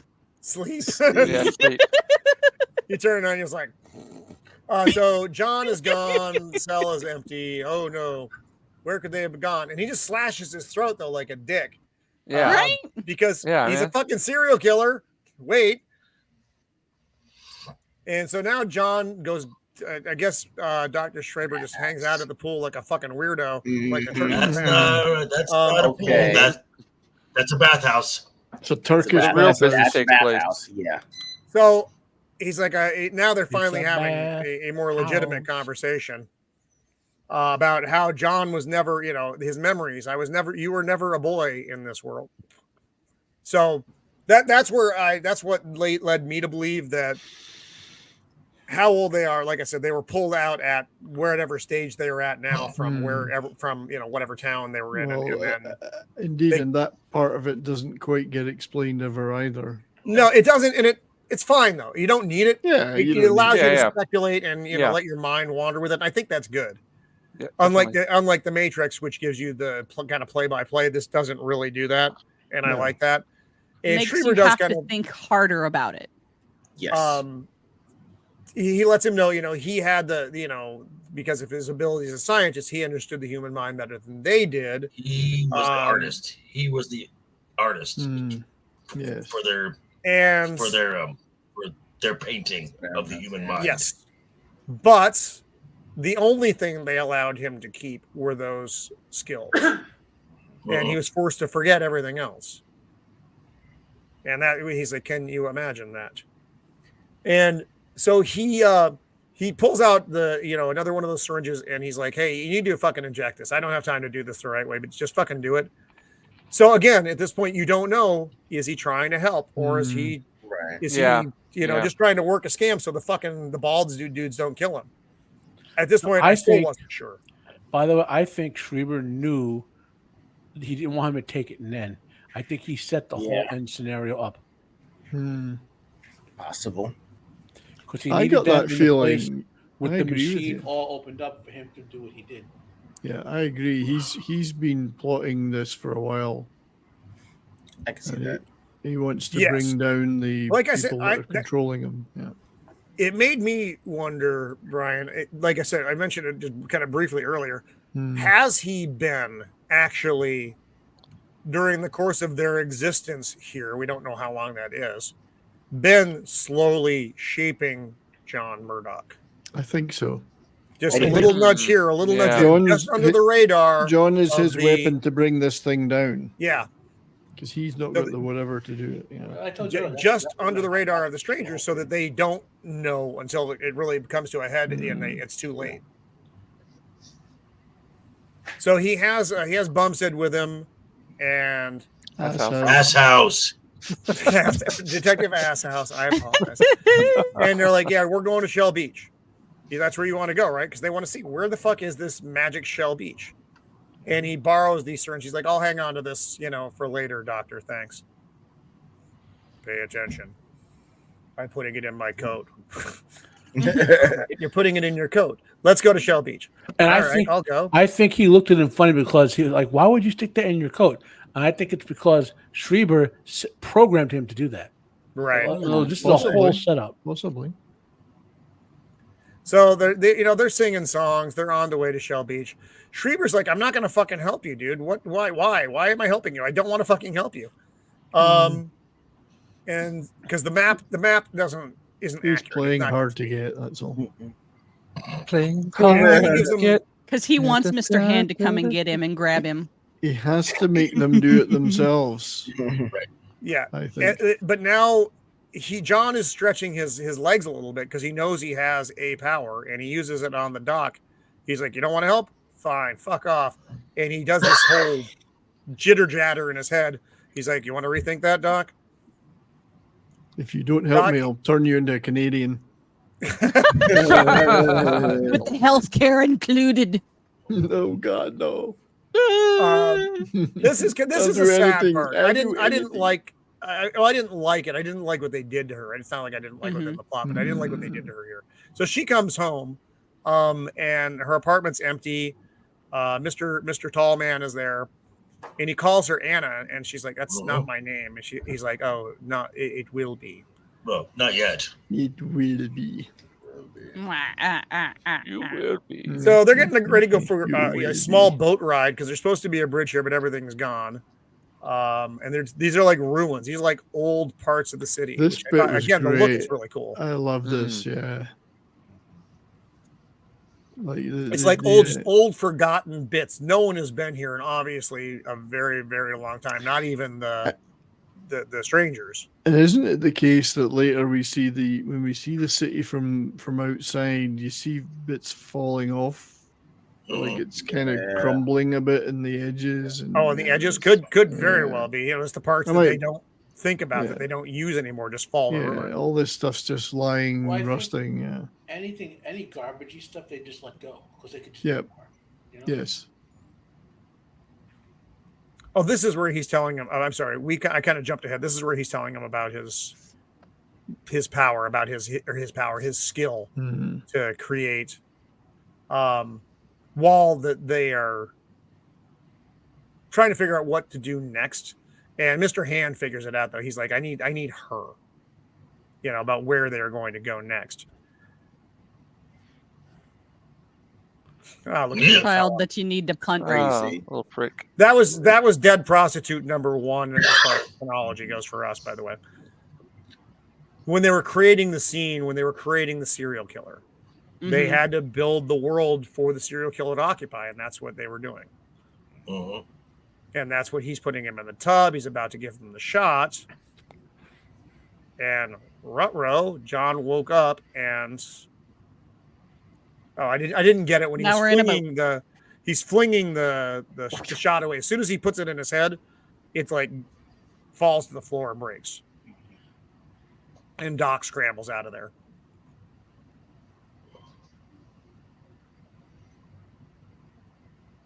Talking about yeah, I barely got it. I tried to get it. And he knocks the light with his hand. And that's when you come in immediately after this. The beginning of the movie is immediately after this scene where the light is still moving. Oh, okay. Now we're down with the chitter chatters again. Everything's going fucko with the tuning.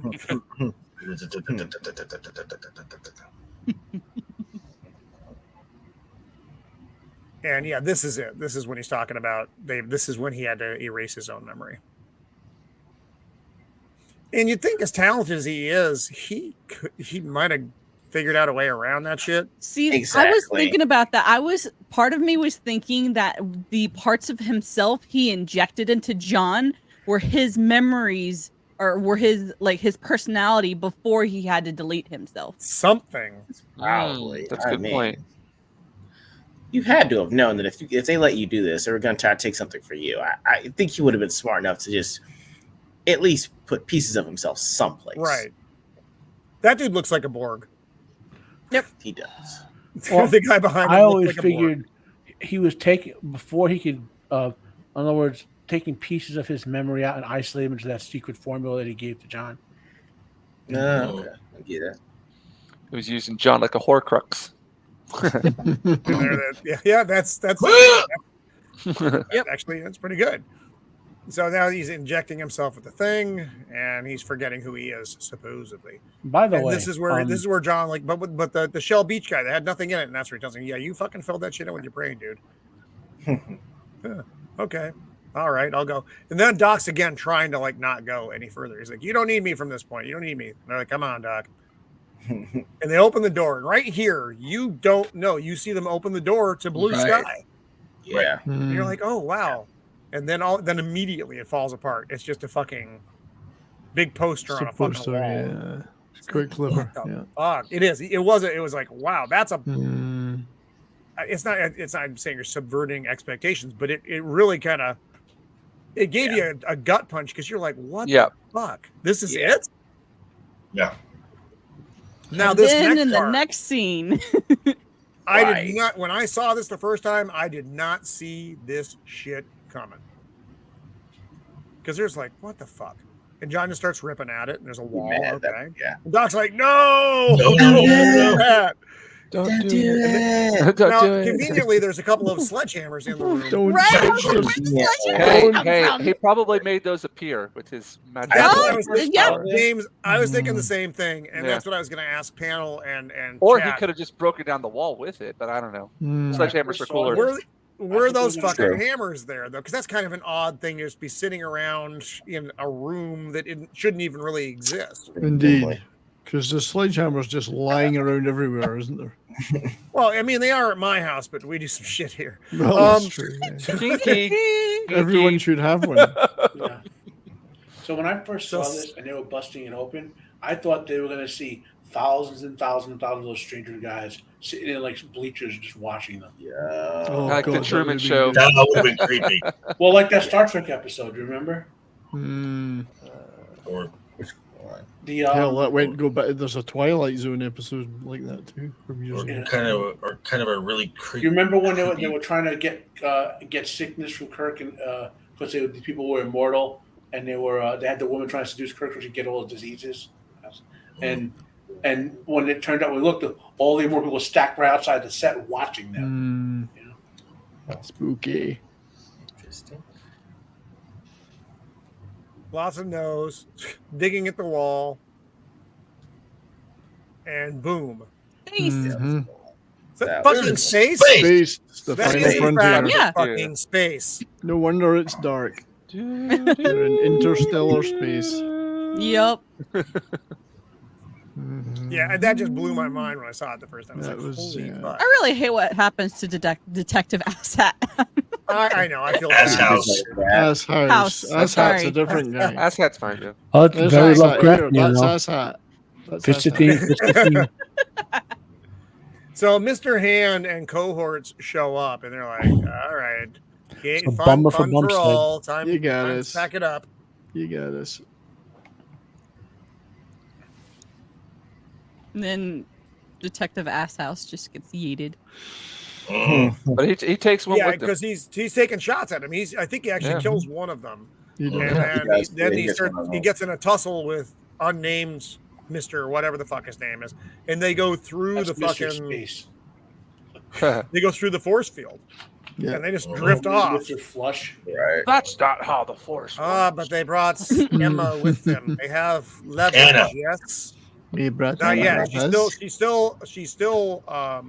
Emma? I Or, think she's still We're Emma going at this Anna, point. or she's not Anna yet. We're going to leverage her. And there he goes through the force field into fucking space and fucking frozen. Frozen dead guy. and yeah. Right out. Right. Corpsicle. And this is where we And get to this look at is- the city, though. We Yeah. realize exactly what the fuck we're looking at. Is the scope of it.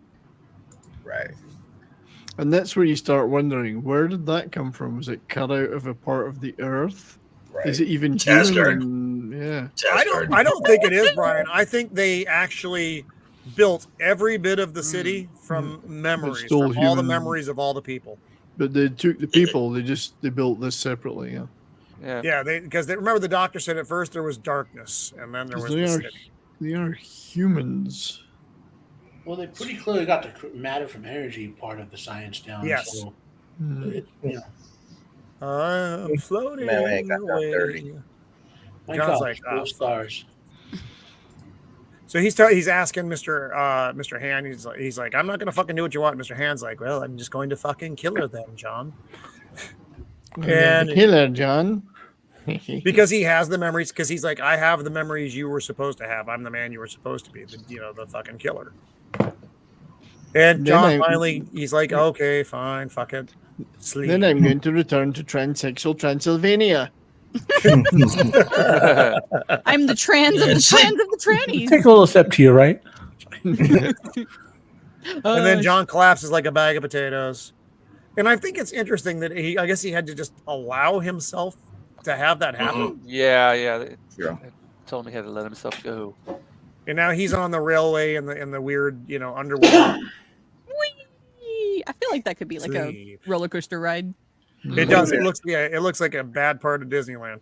It's a So new now they got him Disneyland, yeah. strapped to that table because they're All going to bad, rewrite bad his.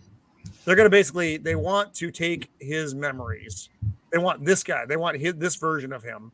They're going to imprint their collective into him, and thus become him. Is what I Yes. got from that. Am I Therefore, live. guessing? They Right. will Yeah. live. Yes.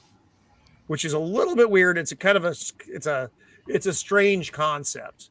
That's So a lot their of collective memory will go into obsessing. him, and then they will Will they? What Live will through that do to them? That transforms them somehow because it is their collective memory. Well, think of it this way: they're taking Sybil.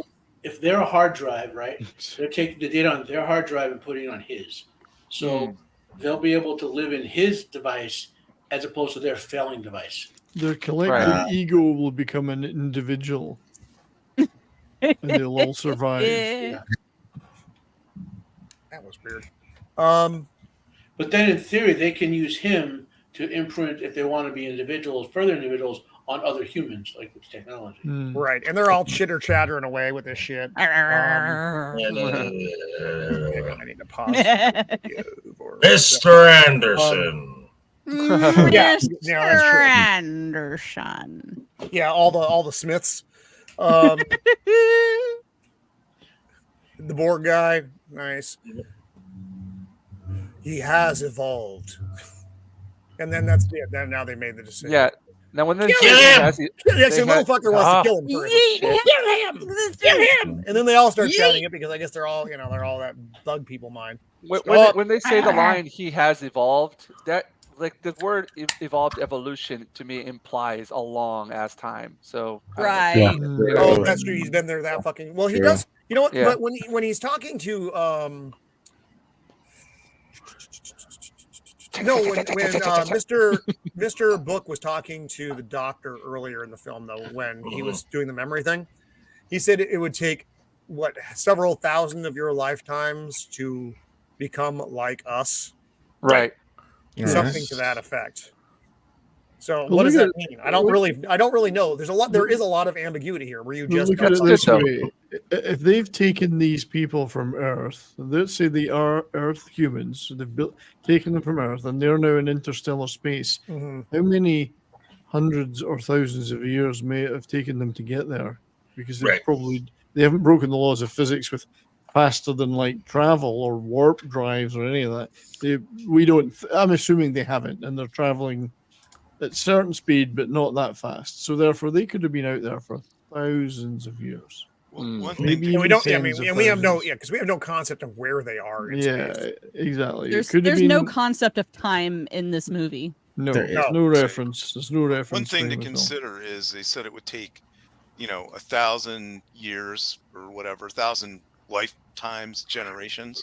But if they're changing people's memories and adjusting things like every 24 hours, they're accelerating the process exponentially. That's true. So that's assuming that clock to when they tune is a 24-hour clock. Yeah. Because we have no idea. Yeah. Because for all we know, the hour hand can just stay at 12 and it just goes. Well, no, every hour. You made a big assumption there, Joker. It's a 12-hour clock, not a 24-hour clock. So they're resetting them every 12 hours, because there's no daytime. It might be, yeah. But now he's saying, shut it down. Shut it down forever. Right. So it's gonna kill the whole human. Yeah, they don't need anybody else. They only need him. Yeah. They got poor Doc in a cage. They're putting that lovely strap on so you don't miss the hole. That's what they all say. Guidance system. Sometimes it's necessary. And Mr. Hand is there to grab. With the help of Mr. Hand. So Doc knows what's up. He's like, and he tells him, he's like, I'm sorry, I'm going to give you this shot. And it's going to give you all the tools you need. And he does the old switcheroo. Imprint him. And he gives him the shot. And then you get this kind of cool montage of all the memories where Doctor and right. And the doctor has go ahead. And the doctor has inserted himself into every memory to kind of guide him along. Yep, all his important memories, he's there, teaching him, guiding him, because it makes a statement. I bet you're wondering why I'm in all your fucking memories. You're gonna go far, Johnny. Don't talk to strangers. They've got all the memories. Strangers, yeah. They've got all the doctor's memories of watching, Pornhub and. It was me, Johnny. He and Mr. Hand got well Mr. acquainted. Hand, he's Mr. Two Hand. Ambidextrous. Oh my. Oh my. That almost looked like Kiva from Lost Boys in that one scene. A little bit. Yeah, yeah. Which is That one- probably yeah. my favorite movie that he was in. Oh, I love Lost Boys. Yeah, Lost Boys is great. Hey, And he's Carl. just going through all the things that he, teaching him the magic tricks. Now he can fly. All the Where stuff. was Young Guns in this? Come on now. And he's showing him the machine. This is the machine. Can't he have This is taught how him they how do to shit. build? Could he have taught him to how to instantly build a portable laser cannon? Right. That would have been. Just do this. It'll end this thing so much faster. Today's a good day to die. And Mr. Hand's like, something's wrong. Right. And Doc's like, Something's what are you wrong. talking about, man? Mhm. Don't be a bit. And then they grab it and they're like, oh, he did the switcheroo. The old switcheroo. Oh no! He knows. I love you, Emma. I love you too, John. No time for romance, No Johnny. time for romance, John. Now we're in Then- boss mode.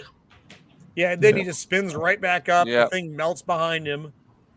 I have unlocked God mode. Little I mode know. morph there. And he just starts moving shit around. Now, I am going to admit, this is my least favorite scene in the movie. Agreed. Hmm. Because it's Those are telekinesis war, and you can't really. I didn't really like telekinesis war. Hmm. Yeah, he's just bringing shit down all around him. And of That's why I course, wanted a portable laser cannon. it goes I him loved against Mr. Book. What I would have liked to have seen, and I know this is going to sound stupid, but basically they're just ineffectual against him, and he's just like, okay, whatever, and he just makes them either non-existent or irrelevant.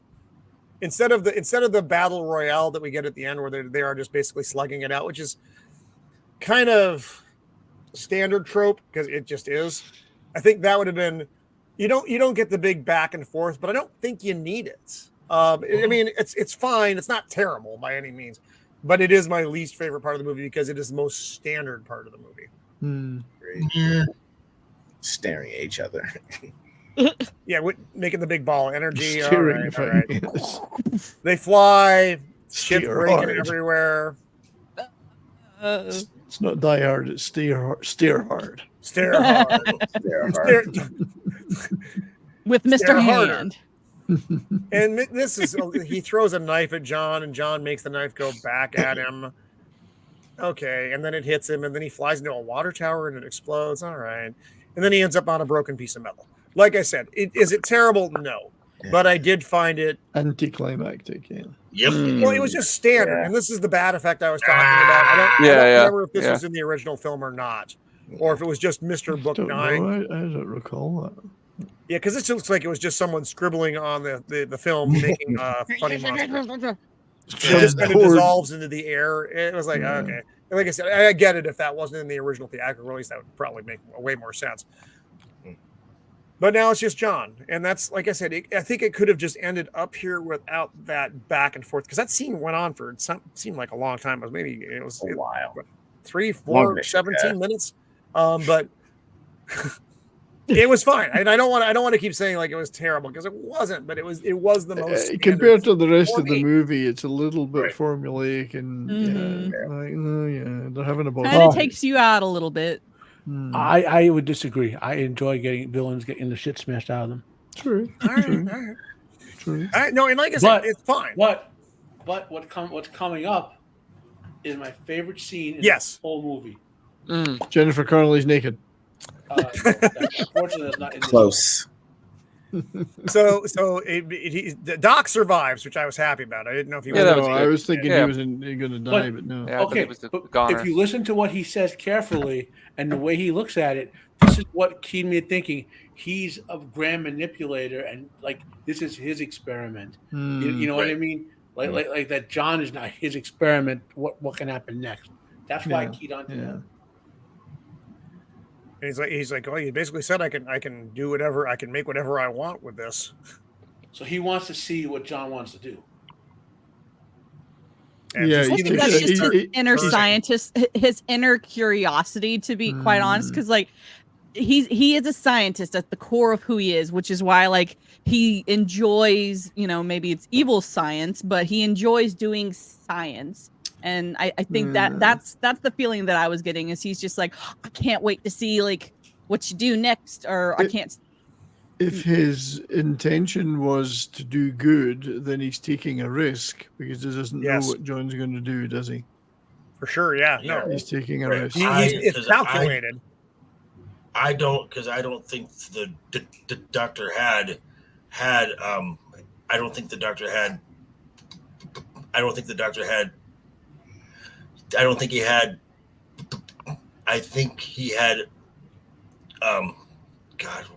God, the word's escaping me. I don't think he had the best of intentions. Yep. Okay. Fair. I think he was crazy because of what they did to him. So that's I agree with like Joker there. He went crazy at some point and decided, you're going to manipulate me. I'm going to do my experiment and go even further. Fair. So I would just like to mention at this point, I'm assuming that everyone's personality that they had at this point in time is now frozen, and that's what they're going to remain for the rest of their lives. Oh, so if you've been made the hooker, then you've got the fucking wrong end of the stick, haven't you? Come on. But it's only Schreiber's word that's been destroyed. That's true. Yeah, because he says, I'm going to go find Emma. And he's like, she's not Emma anymore. I'm sorry, John. She has been imprinted. And he's like, well, can we change her back? He's like, no, you just blew up the lab, motherfucker. And John should have been like, you could have fucking warned me about that shit. We could have saved that. If you're stuck with the guy cleaning the toilets out in the in the state train station, then you could have been stuck as a rich person, and you're stuck as that shitty job. So you've got the rough end of the stick. One imprinting away. Or the shitty end of the stick. Shitty end of the stick, yeah. So Anna's getting on the bus to Shell Beach now. Mm-hmm. And if you look at Dr. Schreiber, he's no longer the scars are healed. He doesn't look like he did before. He looks like he did. He is very, very blonde.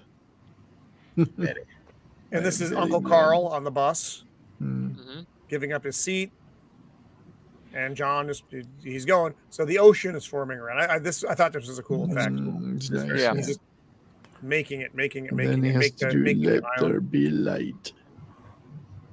So and this part. No, he's still around. Yeah, go ahead. This is my favorite scene in the whole thing.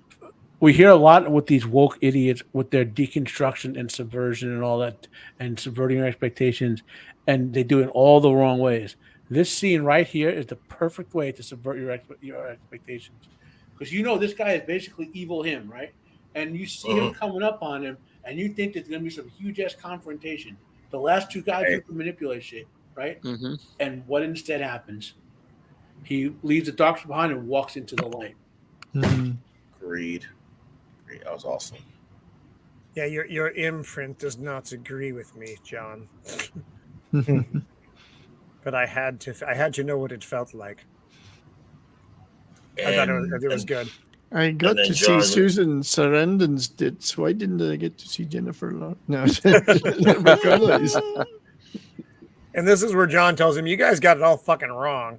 You looked in the wrong place, wrong spot. Yeah, you're looking where it meant to be human. You looked. Here is not where it is. It's down here. Yeah, that's the leg. Oh my. So John's rotating the city the proper way because they don't like daylight, so that's why they never had it. And now, for the first time, so where's the star? That's what I'm saying. Like, are they in the galaxy? So they've been orbiting a star the whole time. Yeah, they just had to flip the whole city over. Flip city. Yeah. Oh, fuck that. John's lying. This is what everybody felt like going off the set every day. That's right, yeah. And And there she is. Oops, bad shot. That's actually a shot of James coming out of a club in Japan. That's what I was saying. People or me taking off my shirt at the beach.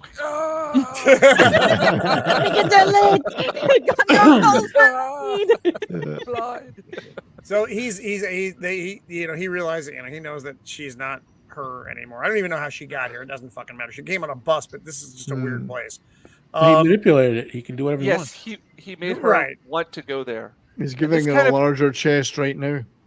This kind of reminds me of like, have you guys ever seen Eternal Sunshine? Yes. Mind? Oh yeah. So how they kind of like they meet each other there again at the same point. Yes. Yeah. Yeah.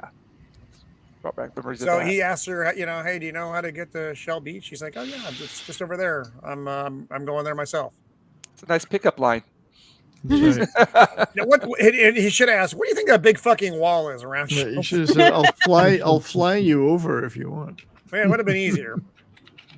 But yeah. And then she's like, hey, do you want to come with me? He's like, well, clearly I have nothing else to do, so sure.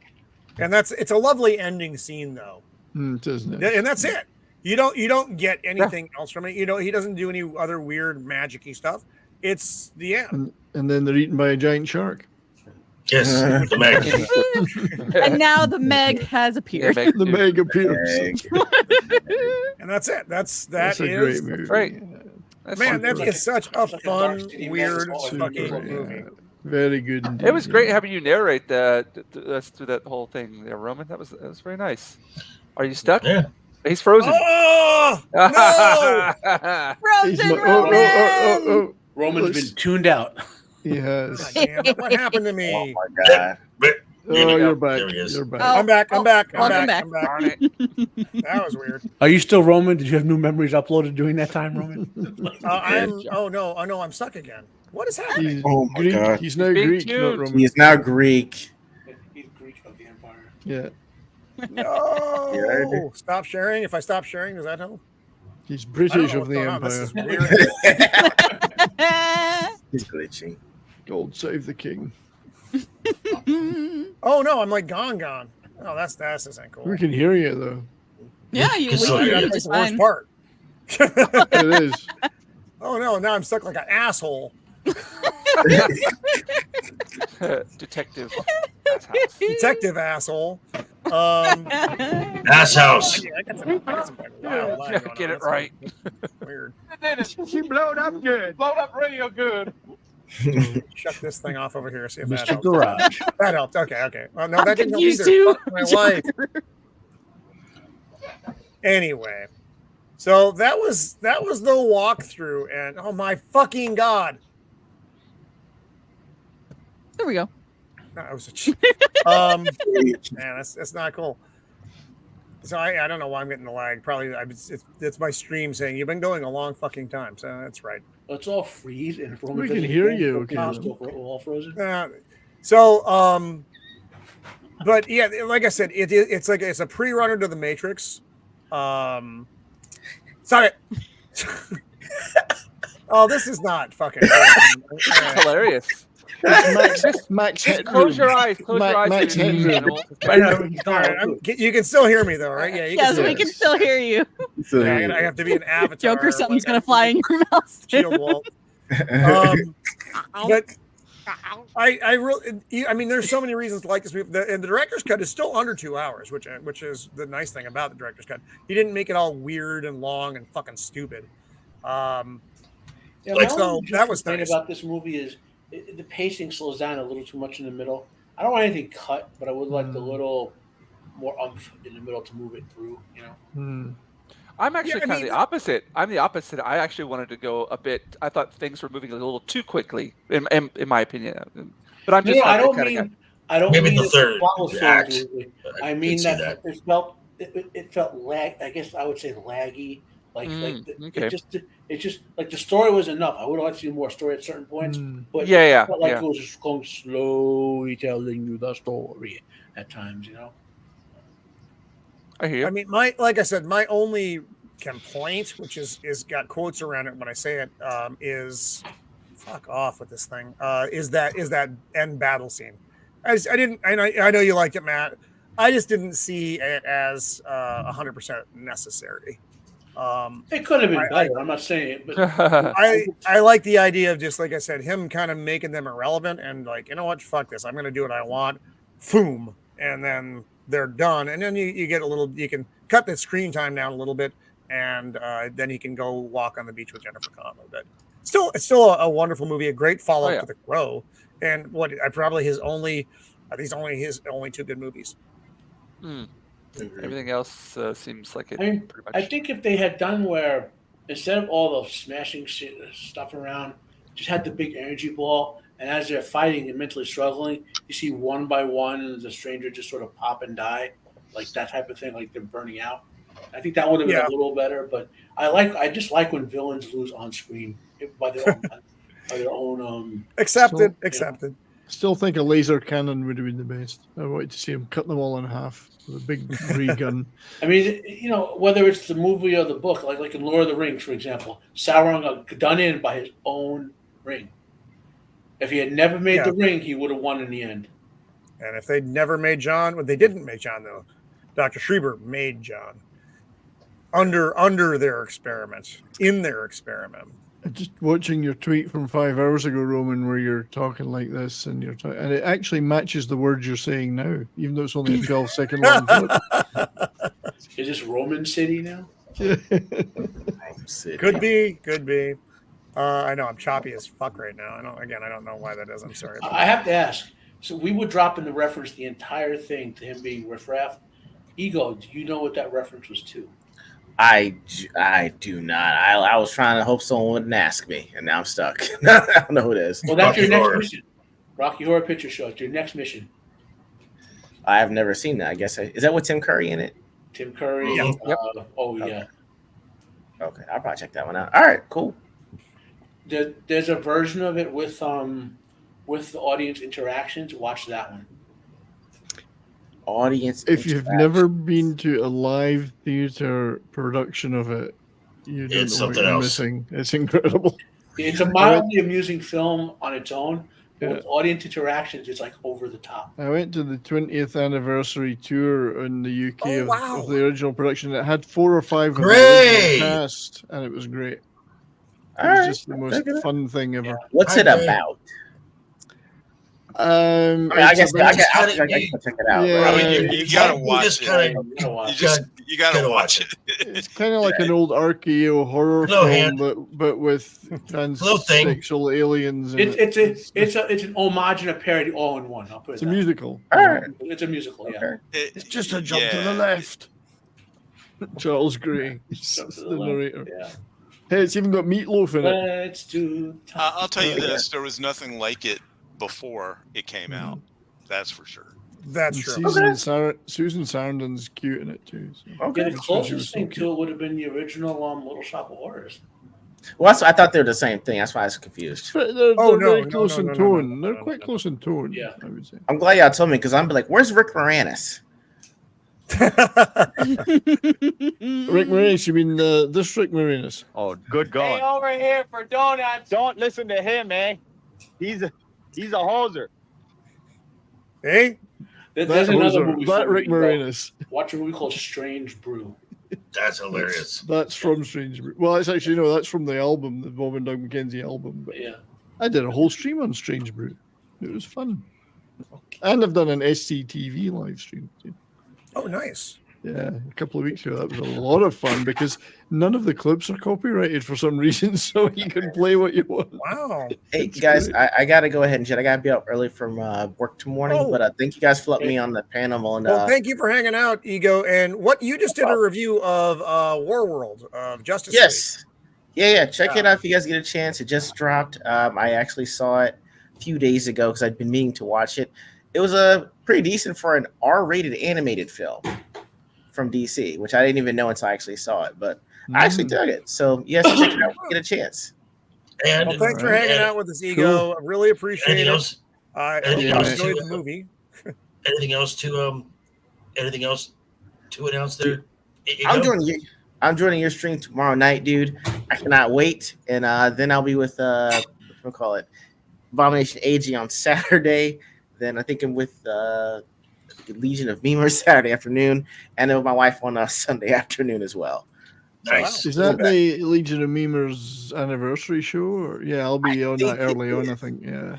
Dude, all right, man. I'll catch you on Saturday afternoon. Yeah, I look forward to it, mate. Yeah. All right. I'll catch you guys later. Later, bro. Later, bud. Bye. And I got to scoop too because I got to scoop too because it's a work night, and I still have to record my video for tomorrow, and make food. So, All right, well, Joker, I'll hit you up in the next couple of days about next week and what the starting of our next grand adventure together. Alrighty, sounds good. And I'll watch. Check. I'll watch Warrior and reach out to you tomorrow. So I'll watch Warrior tonight. Cool. Check me out tomorrow. Tomorrow morning, I'll be dropping a video talking about Marvel and money to burn and why are they burning? Why have they been burning through cash? It's not about my money. It was about the message. And that was the MCU for the last 4 years. And then, yes, as Ego said, tomorrow night, 5 p.m. Pacific, 8 p.m. Eastern, over on Legion Talk for Friday night's Royal Rumble. Roman, thank you again for having me. All right, my brother. Shield, I'm glad you're back. Thanks, man. I appreciate that. Jinja, always a pleasure. Yeah, always great to see you, man. Yeah. This man. Touch of class here. And then, thanks, buddy. Good to hang out with you. It's great to hang out with you. Matt, always a pleasure. And of course, my scissor sister. Always fun to be on a panel. All right, Joker.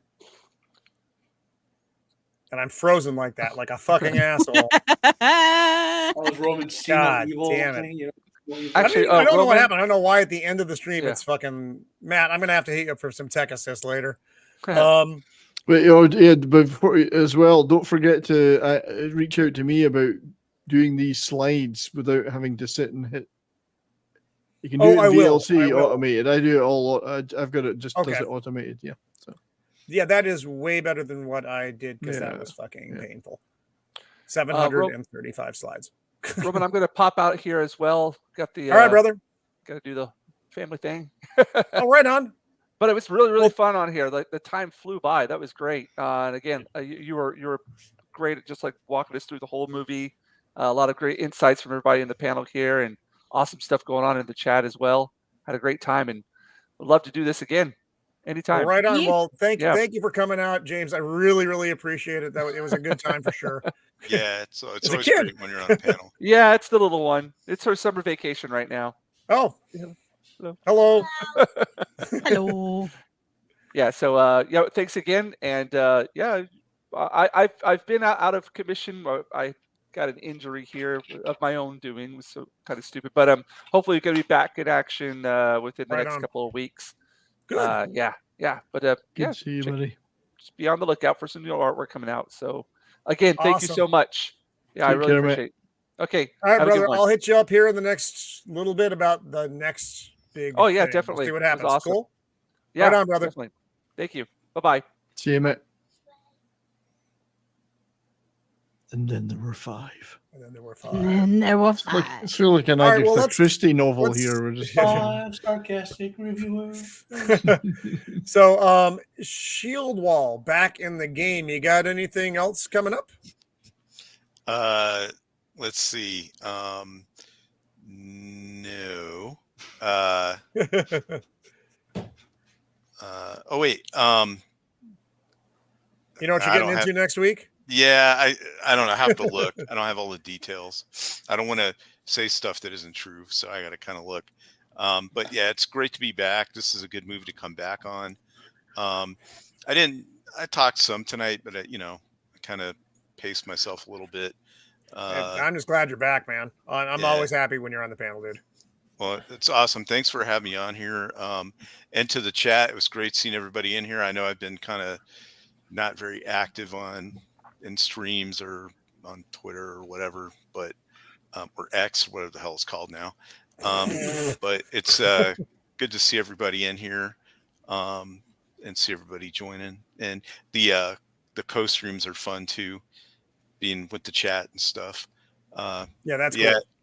Yeah, it is. And I think this was a good stream, and I'm glad to be back, and I look forward to keep doing more of them. Well, right on. I'll fill you in on the next week's stuff later. Okay. Mando, what else do you have coming up?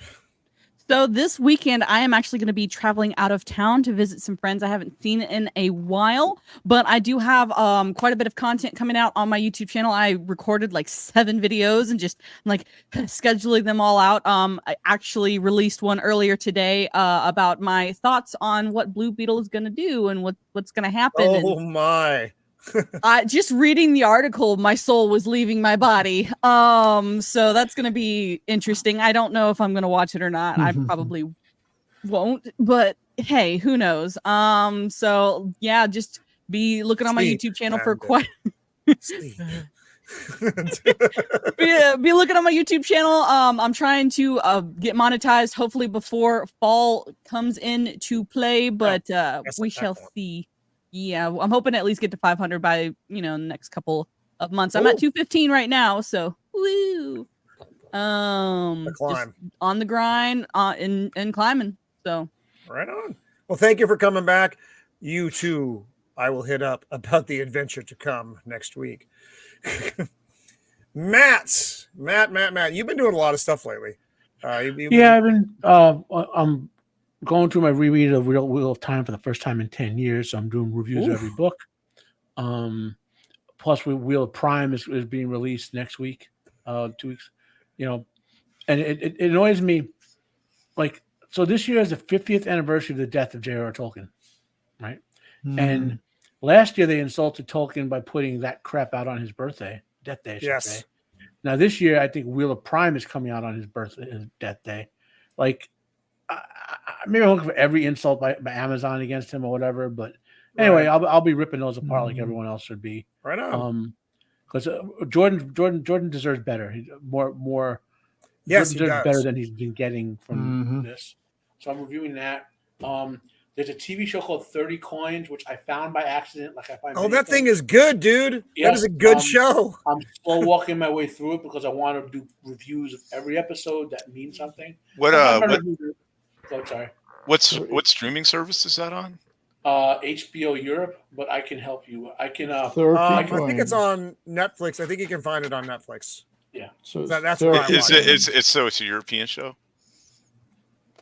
Yeah. It's in Spain. It's set in Spain. So it's beautiful. It's a good show. Yeah. And an interesting H.P. Lovecraft tie-in because the actress who plays Merche played in the H.P. Lovecraft movie Dagon from 20 years ago. That was our first movie role. Yeah. But so I'm reviewing that.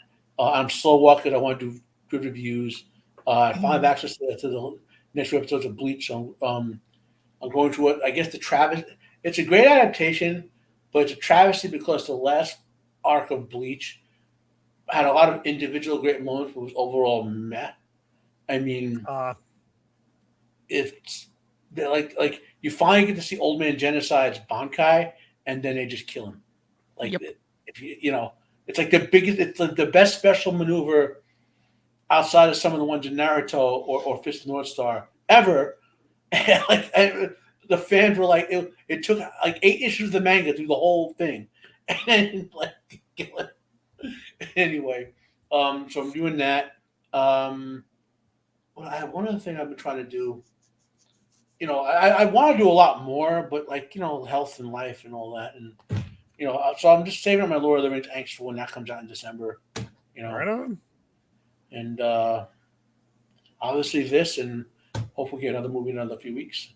And I'm thinking I'll throw the idea at you because I definitely want you on the panel for the idea that I'm thinking about for the next big show. About a week or two ago, we just did the 13th Warrior on Jacob's. Over on Jacob's channel, That's it. That was a good stream. That was a really good stream. I love that movie. I just love that movie so much. And what else? We did something else. There's something else people should know about. Joker and I are going to do something about the TV show Warrior.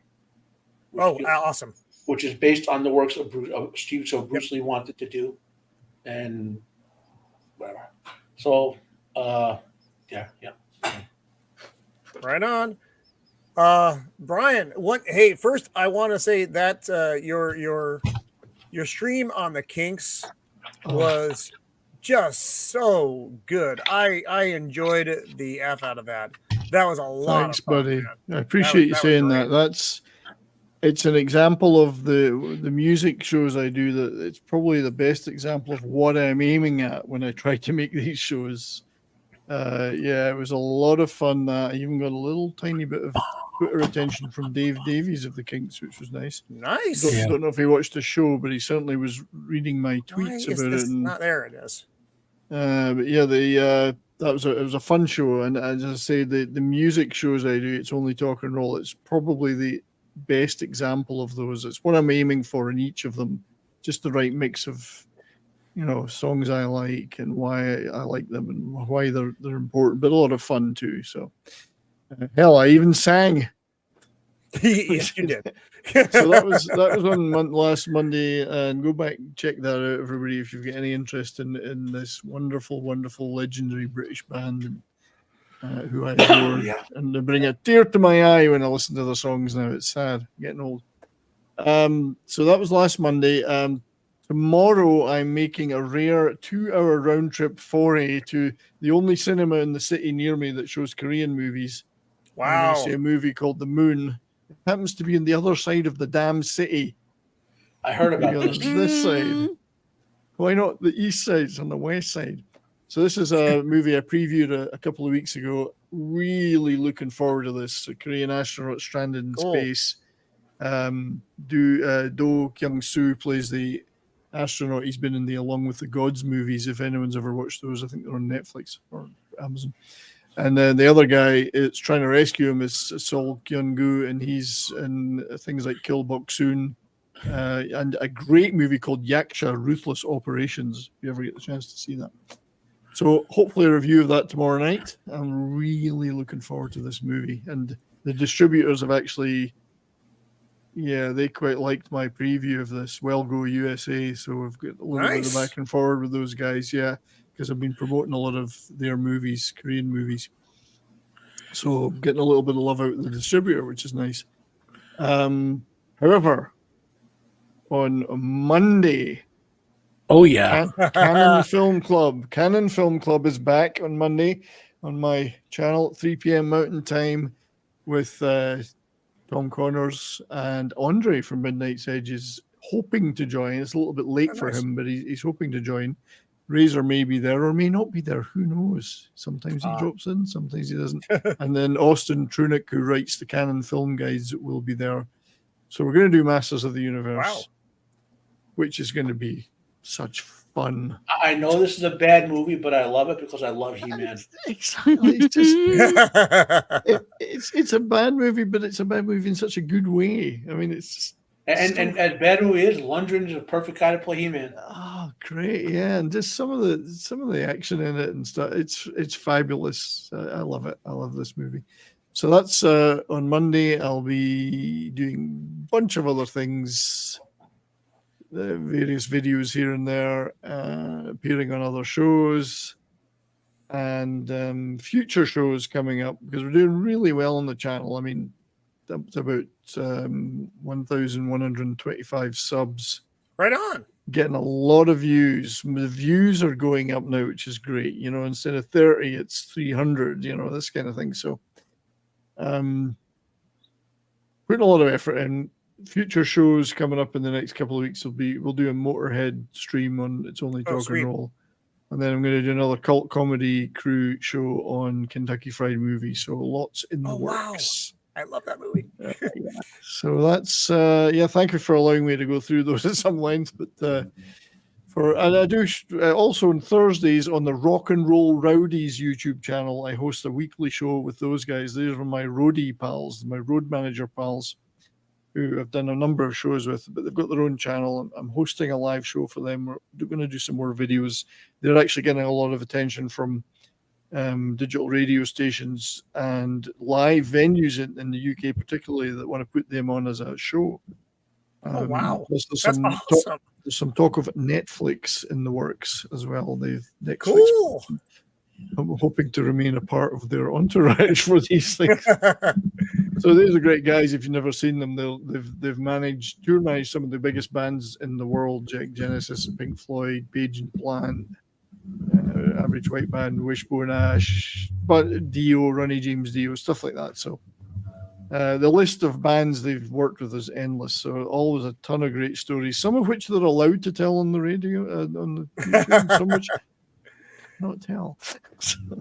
So check those out. Thursdays at 1 p.m. on the Rock and Roll Rowdies channel. So I'm exhausted. All that plugging. I feel like such a hooer. It's a lot. You got a lot of good stuff, though, man. You got a lot of good stuff. That's working cool. hard at it. Just wait 12 hours. You'll be the bin man at the station. Exactly, yeah. You guys know what it's like, though. You put a lot of effort into it, and you're proud of what you do, and it's fun. So we'll have to talk about it. Like I was saying, not enough people talk about Korean movies. They're better than anything we're getting out of Hollywood for the most part. I think in the last 2 or 3 years, I've watched something like 300 Korean movies and dozens of TV shows. And have you seen The Witch Part 1 and 2? Sorry. Have you seen The Witch Part 1 and The Witch Part 2 yet? Not The Witch. No, I haven't seen that yet. No. With The Witch Part 1, The Subversion, came out in 2016. And The Witch Part 2, the other one, came out like 2 years ago. They're making the third one.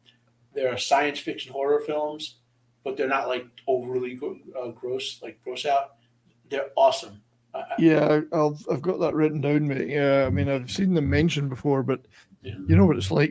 I've got a list of this long. And you'll recognize all the actors from. Oh yeah, that's what I do. And the funny thing is, my wife and I, we love these movies now, and we don't always remember the names of the actors. We go, that guy's Hawaii Pistol. That guy's the weird. That guy's the weird. That guy's the slapper. That guy's Big Bet. And we just use the names of the roles. It works. It works.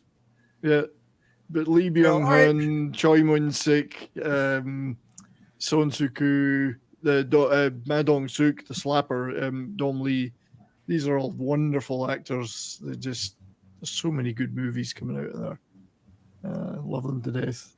But anyway, Hwang Young-min is the greatest actor possibly in the world today. I think he said something dirty, but I'm not sure, so we'll go out on that. So I'm glad that John, that you know what I'm talking about. So yeah. I do want to thank everybody on the panel for joining us tonight, and this was a lot of fun. I enjoyed doing these streams a lot. And to the chat, oh my goodness, you guys were killing me tonight. Wow. It was both funny and brilliant. Yeah. Aside from freezing up, what do you got coming up? Oh, that's great. That's a good one. That's fucking fantastic, man. That's perfect. God, I hate me so much. You're the master. So we are gonna start going into Ahsoka, and not in a sexual way. I was just gonna say.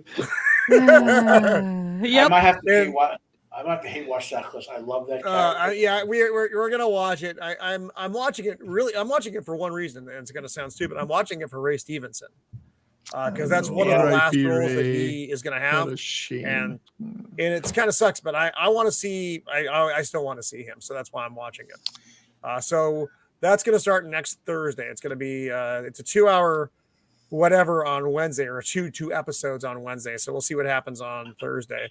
Hopefully we can that's going to be a 2-hour stream. No, we're not. That's the series streams are going to be shorter. The first one's going to be longer because it's a 2-episode one. And then as we click them off one by one, it'll be the episode, and then we'll follow up with new stuff. Same thing we did with Secret Invasion, which was still, I had a good time with that. The show sucked, but I really liked doing the reviews. That was a lot of fun. We got a good breakdown with that. So I think we'll do the same. It should be a similar experience. Especially how what's her name changed every time you said it. Hey, sometimes I remember things, sometimes I don't. Actually, still don't remember most of the names of the characters on that show. So anyway, so that's going to be coming up next Thursday at 5 Pacific Standard. It'll be our what the fuck with the premiere of Ahsoka, and we'll see how it goes. I think we'll stick. I think it's only, is it 6 or 8, Mando? Do you know? I don't. I think it's 8. That sounds right. God, I'd rather it be 6, but I guess it's probably too many. As long as it's not 10. So on that, again, thank you so much to the panel and to the chat. I love you guys. This has been an awful lot of fun tonight. Thanks for having me. And until next time, please like and subscribe to the channel. I'm going to get under. Be kind. Sleep.